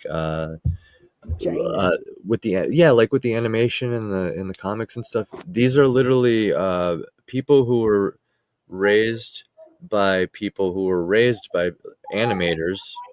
Like, think about it. Like around the 80s, there was Akira. There was this heavy interest in like things like American Disney and just American animation and stuff, and they were learning as much as they could. Japan was just all over that. And then you get like Akira, and you get some of these bombs that come out, and now those people have since had like grandkids, and it's like generational now. So they're like going into high school with their own full graphic novel, and we're like playing catch up over here. So of course, like, yeah, your eye's gonna flow through the page, and we should learn from as many different sources as we can. I know. Speaking of which, I have a question for BA as far as like adaptations. Yeah. So you're watching Watchmen. You're coming up on the end. You get to the end, the movie turns off. You're like, that was a really good film, but where the fuck was my tentacle monster? I really wanted that tentacle monster. It's just not there. They made it a bomb. I did not miss the tentacle monster. I thought the film ended better. I think the film did a better job of that too. I like the film better as well. Yeah, it did feel really weird, like in the novel, like graphic novel reading. I'm like, this kind of came out of nowhere a little bit. Like this is the threat. Okay, sure. I liked it, but I was so like when it ended up being just a giant bomb blamed on Manhattan. I was like, okay, this is good. I like this. This is much better. Like one of the few times. But see, that's the thing with Snyder. Like, I am neither a Snyder bro nor a Snyder hater. I think Snyder can do good work if he's doing it under supervision and it's someone else's ideas. Like, someone else wrote it, someone else created it, and he's adapting it, bringing it to the screen, and he has supervision. I think he can do well. And he's got movies to prove it. Like, he's got The Watchmen, he's got 300. Like, those came out exceptionally well. So it's like, I credit where it's due. I think his ego like runs away with him when he's on his solo stuff, and I just don't like it as much. But that's the one exception where he did better than the original material, in my opinion. Well, I'm sure there's probably plenty of people who disagree with me, but I'm sure Snyder has always kind of he's always kind of split people as far as their opinions go. It's like, I really like some of his movies, but I do have some strong opinions about some of his DC work. Some of it wasn't bad, but other parts I don't think I think he fundamentally misunderstood my favorite character, and I did not like. I can't think of that character as that character. I think of it as like an Elseworlds version of that character. Wait, who? Superman. Oh, yeah. Yeah, it's like this is a universe where Superman is Batman and Batman is the Punisher, and like, that's fine as an Elseworlds concept. I just if in an era where every other story has an evil Superman, I really want like good, nice, like I'm a friend kind of Superman. It makes But, this. It makes the. I do understand people liking it. It's just Yeah. maybe it's probably partially I'm tired of evil Superman. That's definitely a part of it. Yeah, evil Superman. I see.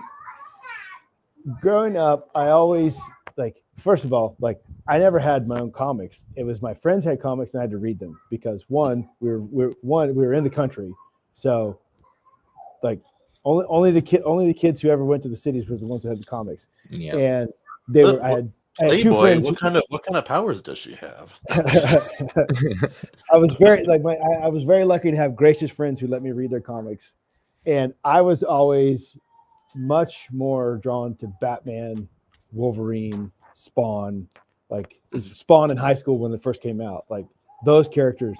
So it's kind of edgier characters with attitude, just darker characters. Superman, I just couldn't relate to until Darkseid.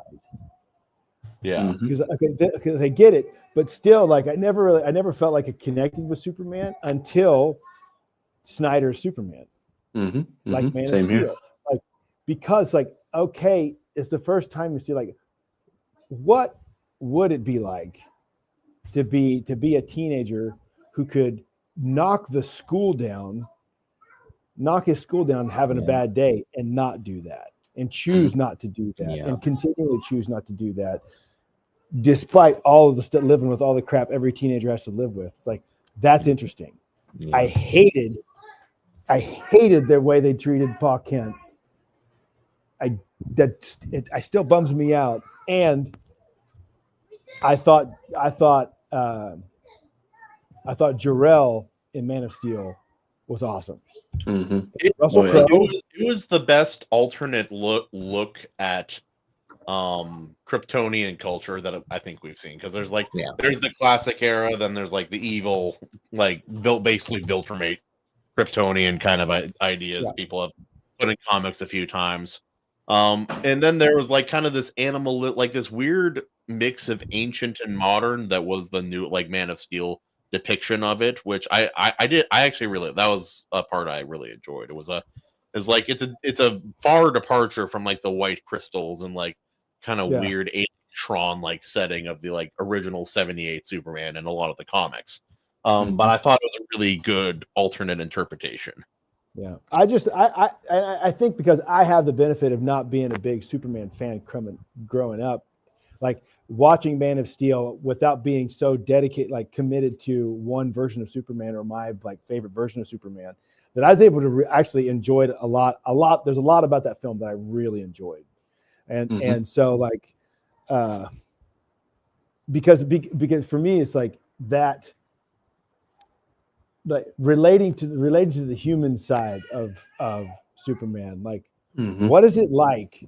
What is it like to have infinite power, and have it under restraint, voluntary control, and choose when to use it for the betterment of people who adopted you? That is a very, very interesting concept. And I think and again, it's not for everybody. Just for me, from my taste, that's where Superman's bread and butter as a character is. Yeah, and that's what I loved about it, is that they made him relatable. They made him a bit grounded, and he definitely pulled inspiration from Miller's Superman as well.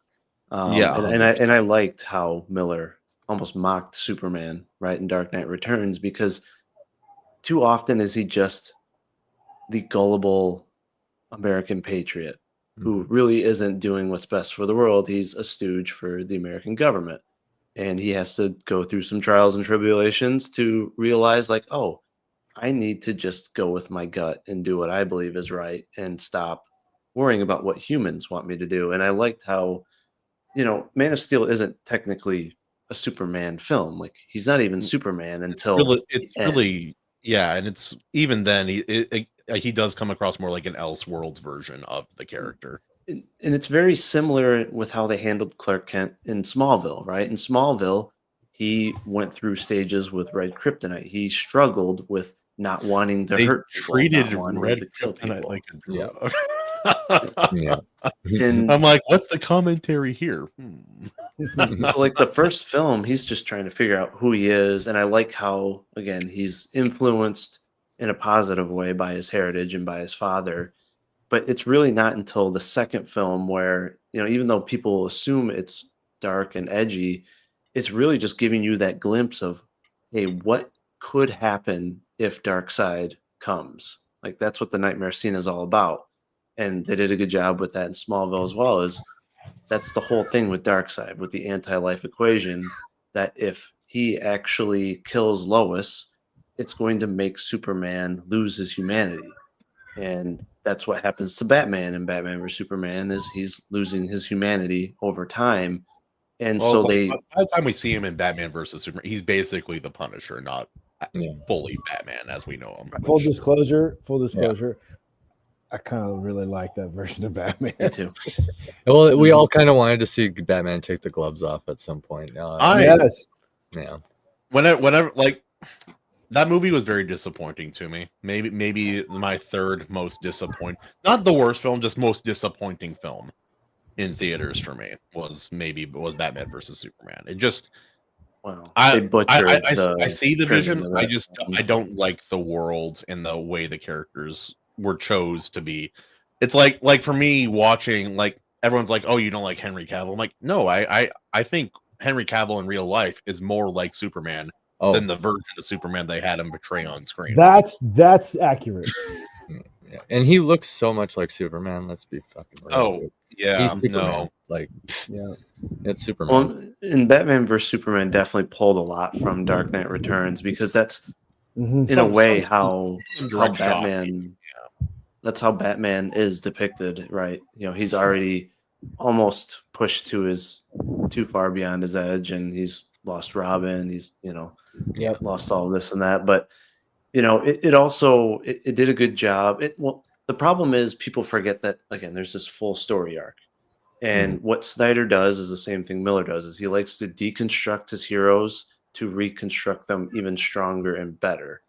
Right, to put them in impossible situations and to challenge him. And for the folks that did end up watching the Zack Snyder cut of the Justice League, you see Superman become Superman. You see him be optimistic. You see him just being loving, knowing this is his purpose on Earth, but that he has to do it on his own, by his own rules and his own beliefs, not by, because that's what Batman vs Superman is. It's showing that, hey, humans are going to take advantage of you. They're going to trick you. The government's going to try to manipulate you. It's what would happen in real life if there was a Superman, and it shows him fail, but it also, you know, shows him choosing humanity, choosing his mom, and all of that. But through the death and rebirth, that's where you get have one question. Superman. One question regarding that movie, BA. And really quick before that question, I just want to, I do just really want to add, because I have to take a phone call really quick. We see Frank Miller do this tool that BA just mentioned over and over again in Sin City. That's the whole point of Sin City, is he's kind of showing, he's flexing, he's showing you his thing over and over again, deconstructing the heroes. Look at Bruce Willis's character. He goes through hell and then does the ultimate hero thing by like martyring, being a martyr, right? Old man dies so a young girl can live. You're a martyr. That's Christ-like. Some would argue there's nothing really more heroic than that, but I got to take this phone call. Kahuna, what was your question? Oh yeah. Now I have what the way I feel about Man of Steel and even more so about BVS. But can we all agree that Lex Luthor was stupid in that movie? I thought that was a terrible casting, a terrible portrayal, in my opinion. Yeah. So that's fine. You're wrong, but we're all allowed to be wrong sometimes. I even love the Flash casting. I didn't watch that one. But the thing is, so you cannot, I don't know how anybody plays Lex Luthor after Clancy Brown, like from JLA. Like Clancy Brown, he was so good as Lex Luthor, and it's just a voice, like just a voice. It was so good. Like I don't know how anybody will ever top. For me, for my money. One of movies or TV show was that from? I'm not remembering which cartoon, right? The Justice League animated series. Yeah. Oh, I thought him having like a super deep voice was a little bit weird myself, but no, there are definitely like I think maybe All-Star Superman is my favorite portrayal of Lex Luthor. I think that's probably it for me, like both comic and animated film for that. It's like it's like in Zack Snyder's version of Superman, he was very much more like he was more of the god-like figure, like a god amongst people kind of idea that was being explored. Like there are human aspects of that to be explored too, but the way it's portrayed and the way most people view it, that seems to be the consensus. And some other movies how you see Superman as more of the man. Like definitely Smallville is more like that. It's very hard to do both because there are elements like All-Star Superman. It's like he's very much a Christ analogy in that storyline. Yeah, I think one element of that comes from like again, it's where we started to see where you started to see people in Hollywood, like Hollywood writers, that do not live in the real world. Like their world is Southern California, and so it's like, well, this is how me and my friends would react if Superman was real in the world right now. It's like, okay, but yeah, what would people in Kansas? How would people in Kansas and Missouri and Oklahoma and Texas? How would they react to Superman? I don't know. It's also like there's kind of a worldview thing going on as well. It's like I've met a lot of people who like they'll say, oh, like Superman could never exist because no one like this world is shitty and Superman can never exist in a shitty world. I'm like, I think that's all the more reason why it's important that he is Superman. Like that's why he's Superman. It's like be the light in the world, salt of the like all of that, and that's it's just a difference in taste and perception. It's like there's this weird thing that happens with characters that are legacy characters, have been around a long time and depicted in all sorts of media. Like the image I have of like say Luke Skywalker in my head, it's affected by cartoons, by the movies, by a bunch of the EU books, and it's this weird amalgamation of all of them. And like Superman is another character like that for me. So I'm sure you guys each like have that like certain amalgamations of characters in your head. It's like live action. I really like the Dark Knight trilogy, but what's the voice actor's name? The iconic one for Batman, Kevin. Yeah, Conroy. That voice is unbeatable. It's not even close. And so, like when I hear Batman in my head, he sounds like that. Oh, yeah. No, it's a good time, dude. What? So, BA, what is your? So we talk about Superman. Like, what is your favorite version of Batman? It's going to be the Affleck version. Yep. Yeah, of all, like I'm talking like across all medium, like that one. Yeah. Then Dark Knight Returns would be. Yep. A lot of people shit on the third one, but I really like the third one in the trilogy. In the Nolan verse. Yeah, in the Nolan films, I love them all. Yeah. Mm-hmm.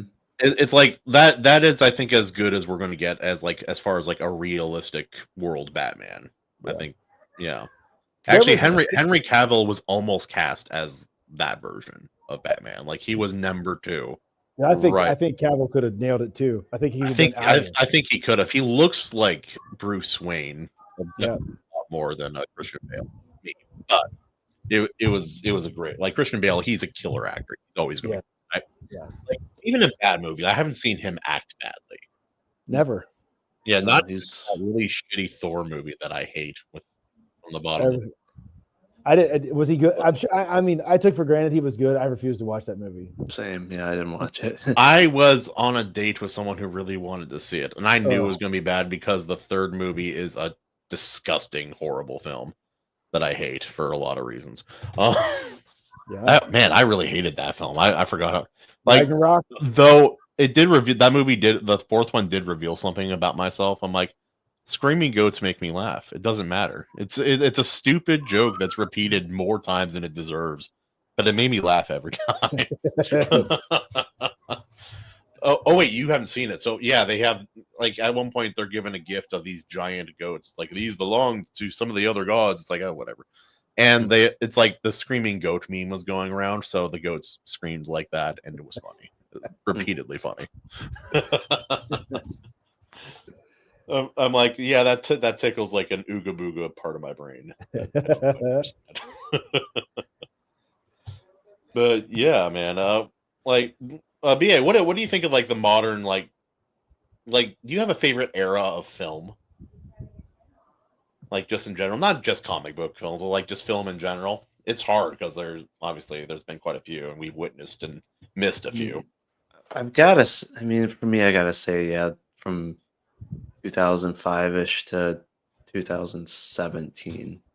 To me, after 2017-18, especially superhero films just started going down a cliff. But at the same time, early 90s, late 80s with Teenage Mutant Ninja Turtles and that movie is the other. That's the one I was thinking of. That one's a very close adaptation to the original. And all the like Mighty Duck films, like all the good Disney films and stuff that we had when we were kids were just.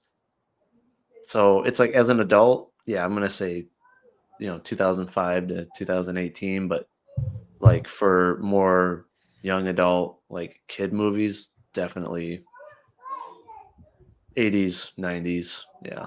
For sure, vampires were cooler in the 80s. 100%. You got Lost Boys. Like Blade didn't come out quite yet, but it felt it felt like the same kind of lifeblood there. Like watching Lost Boys. To be fair, come on, vampires didn't suck until Twilight. Yeah, that was a thing, man. I've read those books, all of them. Yeah, I did too. Wait, but you weren't a kid. What's your reason? No, it was a cultural phenomenon. What is going on fair. with this? I have to know. And I read the books. I watched all the movies, and it's like, this sucks. I have a funny story about that. Like, so obviously, watched the first couple of movies. We're like kind of definitely fell off after that. I was like, I don't know about this. And then one night, I was just like I went to my parents' house. I was hanging out, and like I think I just got married, and he's like, "Well, let's watch a movie." So we're like looking through, and he's like, "Have you seen the last part of the Twilight thing?" I'm like, "No, I haven't." And then my father and I, with no women or family present, watched the fourth part of the Twilight films. And afterwards, we sat there, and I'm like, "That felt wrong." He's like, "Yeah, it did." It would be like him and I watching The Notebook. There's no reason. Oh, that's good shit, dude. I love that. Oh, yeah. No, that one felt weird. Yeah, it's like some movies are fun too, but like you got to watch it with the right person. And it's like I one time my family decided to join me and my best friend when we were going to go see like a raunchy comedy, and they didn't know. Oops. And I didn't invite them. There's like, "Oh, we'll go with you." I'm like, "All right, here we go. This is gonna be weird." But what about you, Jared? You got like a favorite era of movies, like a 10 or like 12-year kind of portion there? Not really. I have for me, it's just like, for me, because that was my primary choice of medium, was always film and movies. So there are some absolute stellar movies in just about every era. It's just now there's just so few of them.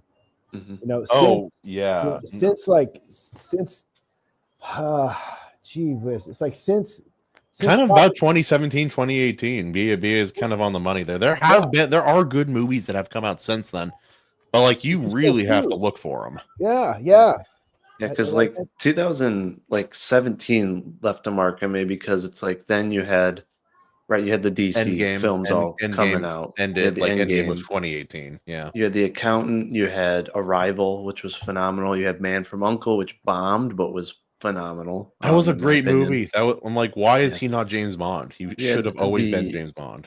Also, he was number 2 in line for that franchise too. There was also a really depressing but good film with Casey Affleck in that came out at that time. That was really good as well. Yeah. Dang it.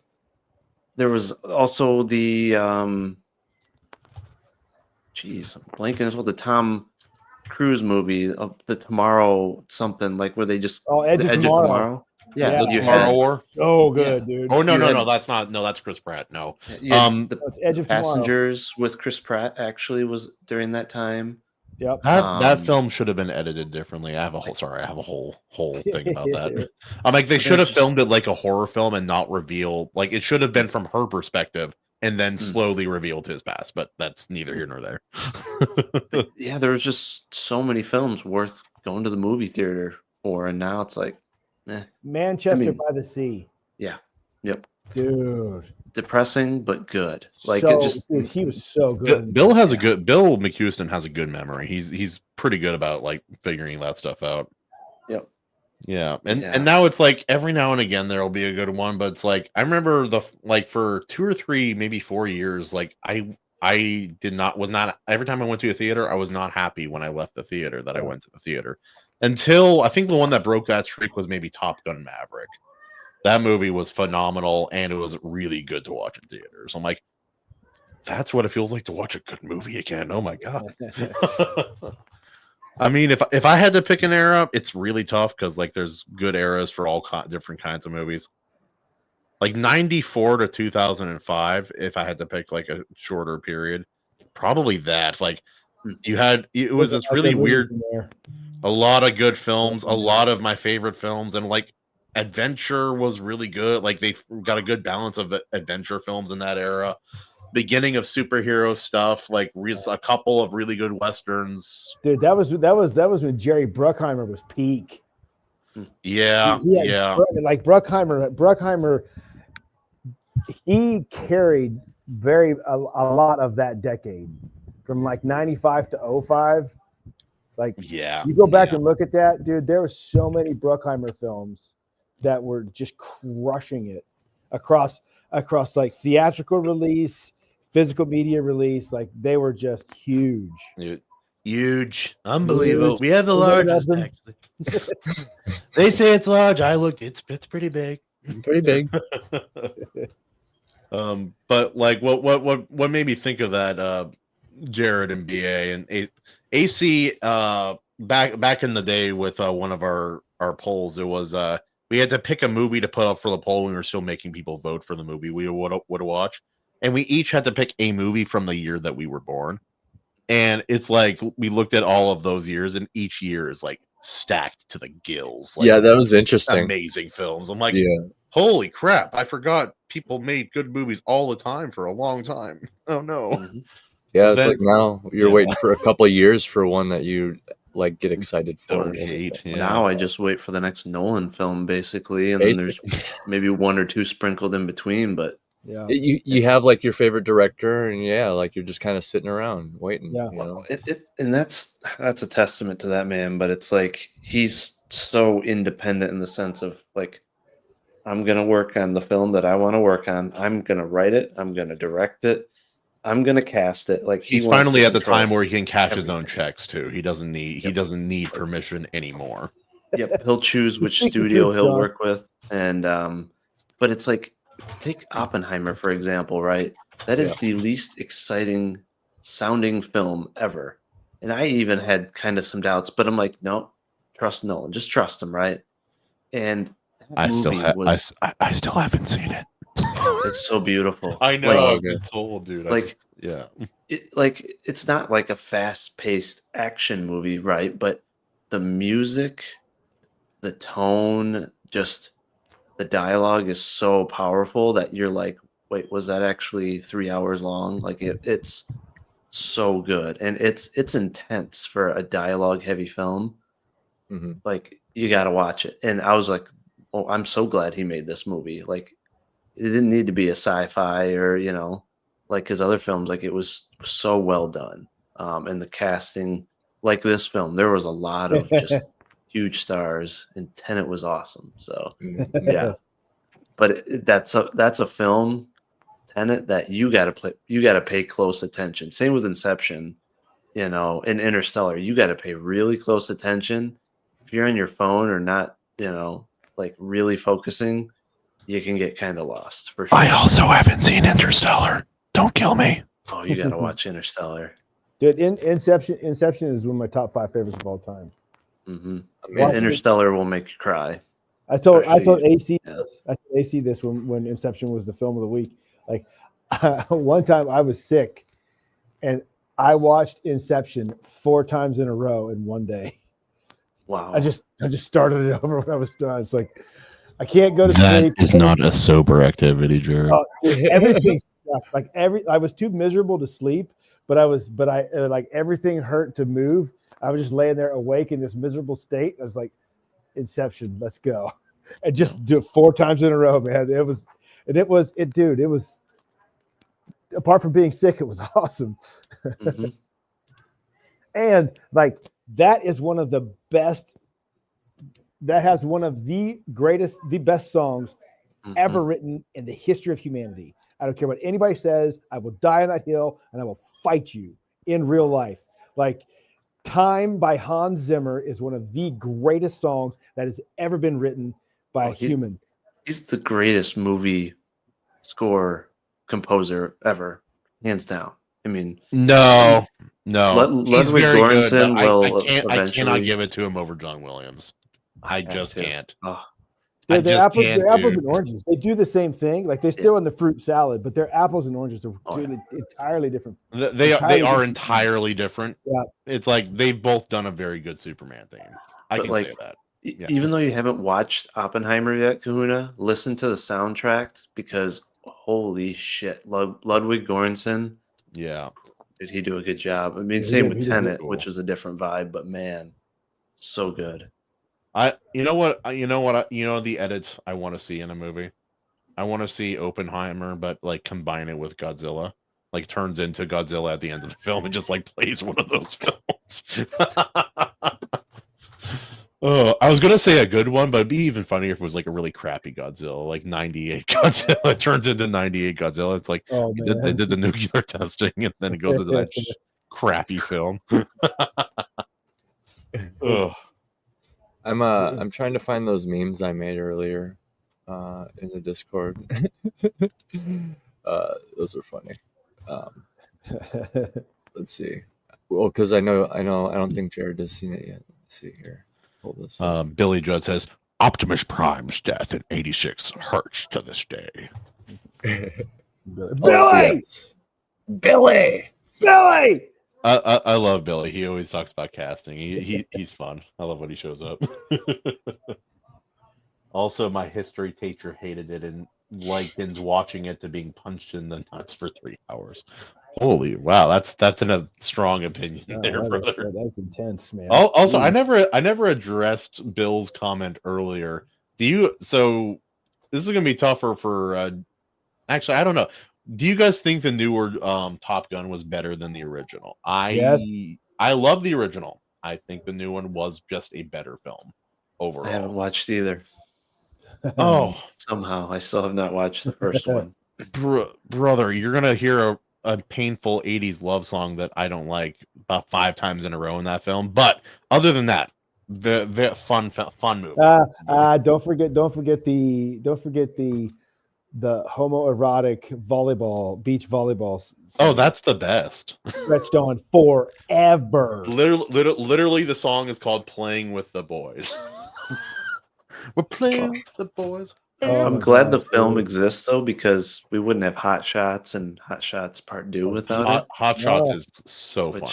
Were prime, and that's another thing about the 80s and 90s, right? It was prime, like comedy with the Naked Guns, with the Charlie Sheen movies, like Airplane, the over the top dumb movies were so good. They can't do them anymore because they're afraid to offend people. Like I didn't realize when I was younger until I got older. I'm like all of the good humor from like Family Guy is like stolen basically, stylistically from all those older films. Mm-hmm. It's like because I grew up watching the old Jim Carrey stuff at a way too young of an age. It like formed my personality, if you couldn't tell. But Dumb and Dumber, The Mask, Ace Ventura 1 and 2. I could to this day probably. It's in the boat. Here, quick, toss me a spear.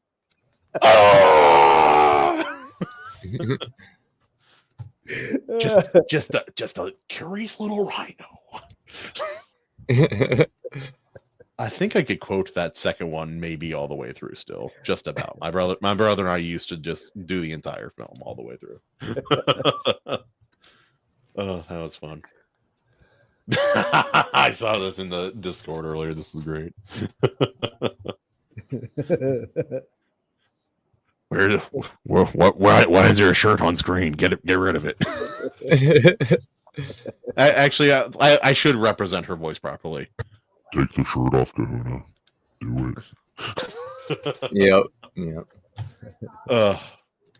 No, that's a fun dating conversation because I'm in the dating world right now. It's like, yeah, there's probably me shirtless on the internet if you know where to look, but like a lot, an uncomfortable amount actually. But part of your heritage. It's easy. You know? That's right. That doesn't explain the shower videos. That's fair, dude. That's so fair. The amount of streaming mishaps I've had because I was on a longboard in my garage, or like in the shower, or just like not paying attention and dropping my phone that I was streaming from. Tiki Detective. Actually, what's funny is like the African chief of the Wachutus was a Hawaiian, like Samoan guy. Like he wasn't even African. Like rewatch the film. Like the chief, he is not African, like at all. Oh, I'm like, it's better than the old cowboy films with all the tan white guys as Indians, but only barely. Dude, there was a New Zealand film, probably around the 2010 time, somewhere around there, that was it was all Maori language. And a band or a movie? A movie. It was all Maori. It was all Maori language. And it was a Maori story set in pre-colonial New Zealand, but there were like two white dudes playing Maoris. Everybody else is Maori. The one Vincent Mahore or Pat, what's the guy's first name? Mahore from Lord of the Rings, the guy that played Lurtz and a bunch of guys in Lord of the Rings. Yeah, that guy's crazy talented too. He played one of the characters in it. The Maori were pretty metal. There was during colonial times, the British attacked them with 3 ships. They brought about 2,000 to 2,500 men, and they attacked their the dirt fort the Maori built for over an hour with 3 guns, including one that was a 110-pound shot. And you know how many people they killed in an hour with all of those guns? 0. 6. Okay. Yeah, I'm sure. The Maori created an optical illusion, and so all of the shots like missed virtually, like except for a few on accident that hit them.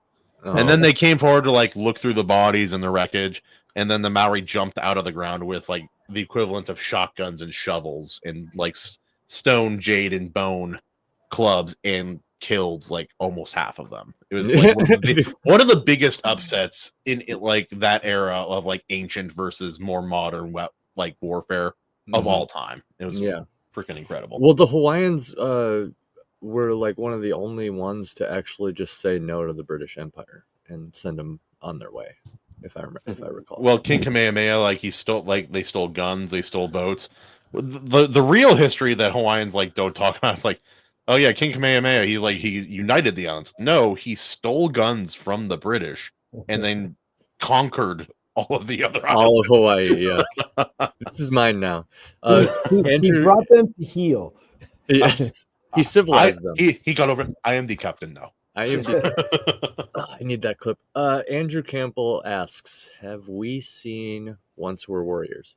Yes. What is that one? I have not. I'm looking it up because I have, but I can't remember which one it is. I've seen We Were Soldiers. That movie is amazing, by the way. It's so good, yeah. Small Soldiers was amazing. Yes. Remember that. The whole thing. Yeah. Dude, Small Soldiers on the Iron Seas at some point. Okay, we need to find a toy author. Go. What? What? A toy author, somebody who like writes stories about small soldiers, because we need to watch that at some point. Oh, Small Soldiers. Yeah, small Dude. soldiers, big battles, bro. Big battles. I'm the emissary of the Gorgonites, bro. Come on. Oh man. Frank Langella. That was Frank Langella and Tommy Lee Jones. Well, we might actually need to watch this movie. I have not seen this, but yeah, it's based on the 1990 novel. I've seen part of it, but I never finished it. Yeah, no, the Maori were brutal. They were up until this 20th century, early 20th. They were still like practicing cannibalism, like post combat, like in the 1900s, which is wild. Yeah, as you do. Yeah, and it's like you guys know the old technique of like how like Polynesians, a lot of older cultures like did the tattooing. You know, like you've seen videos of like the tapping and all that. That's not the old way. That's the old way. The really old way, which the Maori did for the longest, was they would take a shell or a rock and they would carve out the pattern out of it, carve your flesh out, and take soot and ash and charcoal and stuff it in there. And they would do it. They would do the entire, like any tattoos you were going to get, they did all at once. And it was like a 3-day process. People died. If you quit partway through, you were like outed. You're like, get out of here. This guy doesn't deserve it. He's out anyway. Just leave him there. Oh my god. Yeah, that's you can give tattoos with like a needle and thread. Even you know you can like. I mean, it requires a certain. Tell us more stories from prison, AC. No, it's crazy though. There's a lot of different ways, and I was curious if you were going to mention that, because that actually is a way. Ironically, you just, hey guys, just cut the pattern and just rub some ash in it. Yeah, go for it. So yeah, it's like there's this. I'll see if I can find it while you guys talk. But like we should probably start wrapping up here soon. But there's this old photo of like from the British when they were checking out the Maori villages.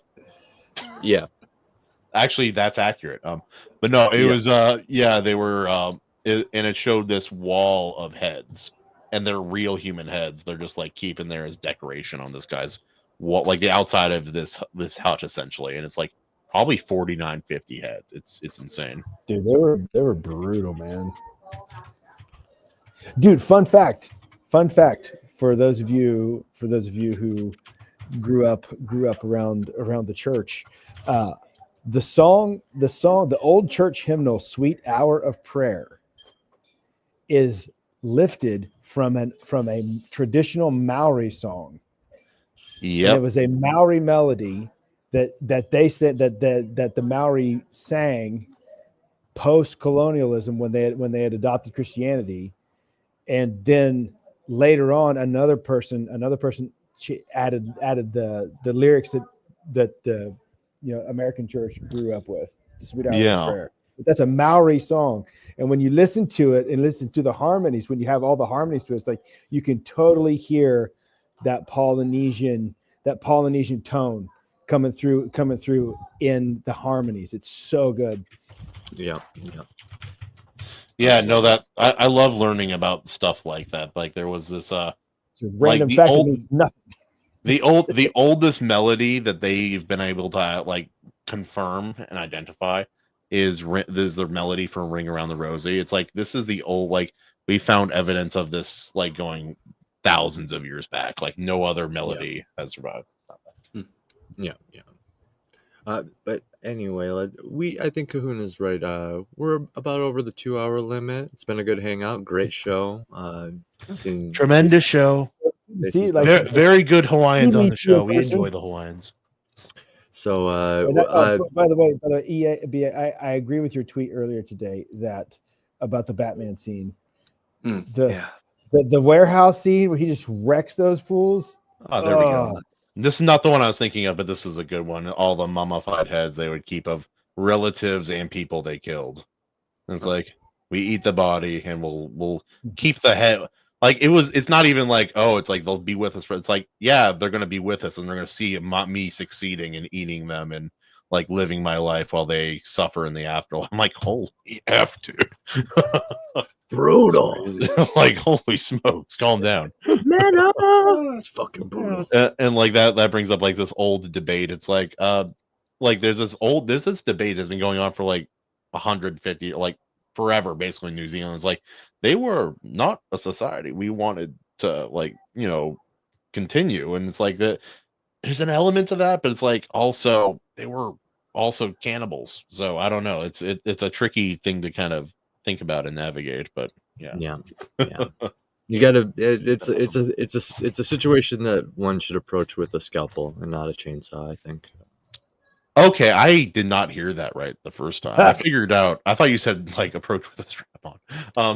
I mean, some people do, and that's the thing. It's a people scalpel situation, not a strap on, chainsaw, baseball bat. None of that. Not a blunt object. Dude, my brain is fried, dude.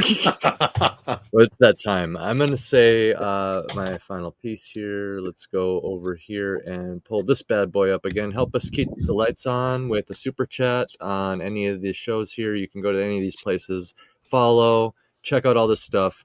This is my band. Evely has some music on the Iron Seas as well. You can find all the links in the description. Follow us everywhere and all that. Jared, you got any last words? Everybody, it would be nice if everybody could send Daniel P. Riley your thoughts and prayers, because he's going over the screenplay so far right now and having to read all of my horrible spelling mistakes and formatting errors and and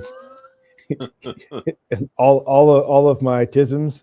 So just thoughts and prayers for Daniel as he's suffering through this process. You switched tense, Jared, halfway through the chapter. It was a creative choice, Daniel. Leave me alone. Why are you writing this in second person, you son of a? No, it's fun, man. It's fun. I'm pretty stoked where there's like because I've been like sneaking away chunks of time here recently because it was so chaotic here to work on the screenplay for the next one, and I'm almost ready to start focusing solely on like lining up the trailer. We're trying to shoot the end of next month, 1st of October. So end of September, 1st of October, we're going to be working on a trailer for the new film. And I'm almost ready to like start storyboarding that. So that's what I got coming up. And that's like all of my focus, because Daniel's got some ideas that we need to work. It's just really film. It's easy. You don't need to plan or focus. I know, right? Nothing to coordinate. It's easy. But that's me. All right. What about you, BA? Any final thoughts? Future endeavors? Any of that? Yeah, thanks for having me on here. Appreciate it. It was a lot of fun. But yeah, I mean, if folks are novel readers, definitely go to Amazon and check out the 2 novels. And yeah, also get prepared for upcoming crowdfunding comic campaign, hopefully in the next 6 months or so. And excited to let people get exposed to that visual aspect of it. So. Give money to a comic. Yes, American comic. Or it's like those clips going around recently where people are they're not saying words, they're just like making sounds and doing hand motions, but you still understand exactly what they're saying, that kind of thing. Mm-hmm. But yeah, for me, I have a couple funny things come out, but I've kind of just been focused on like family and work and going on terrible dates recently. So my content slowed down a little bit, but I'll have lots of fun stories later, so that'll be worth it. You got to turn all that into content, Kahuna. It's like if anyone saw the troglodyte that I posted from a random dating app the other day. Oh boy, it's exact picture in your head. Close your eyes. Picture your average Seattle person because they have no gender. Now picture what they look like. Yeah, that's exactly what most of them look like. Yeah, or worse. But yeah, no, ladies and gentlemen, people, thanks for joining the show. Thanks for watching and commenting. I always love seeing what the comments are. BA, thank you for joining us, talking about your book and having incorrect Snyder opinions. I always appreciate those. And of course, Jared, thank you for joining. I know you're kind of like in a situation like right now, and you can't always be there. But in AC, obviously, great, try. tremendous host. The I show would try. not exist without him. He does all the work. I just show up and yell at people with my children. But yeah, no, this has been the Iron Seas. Join us next time on the Iron Seas every Tuesday at 6:30 PST. The Lord's time. You want to woo us out?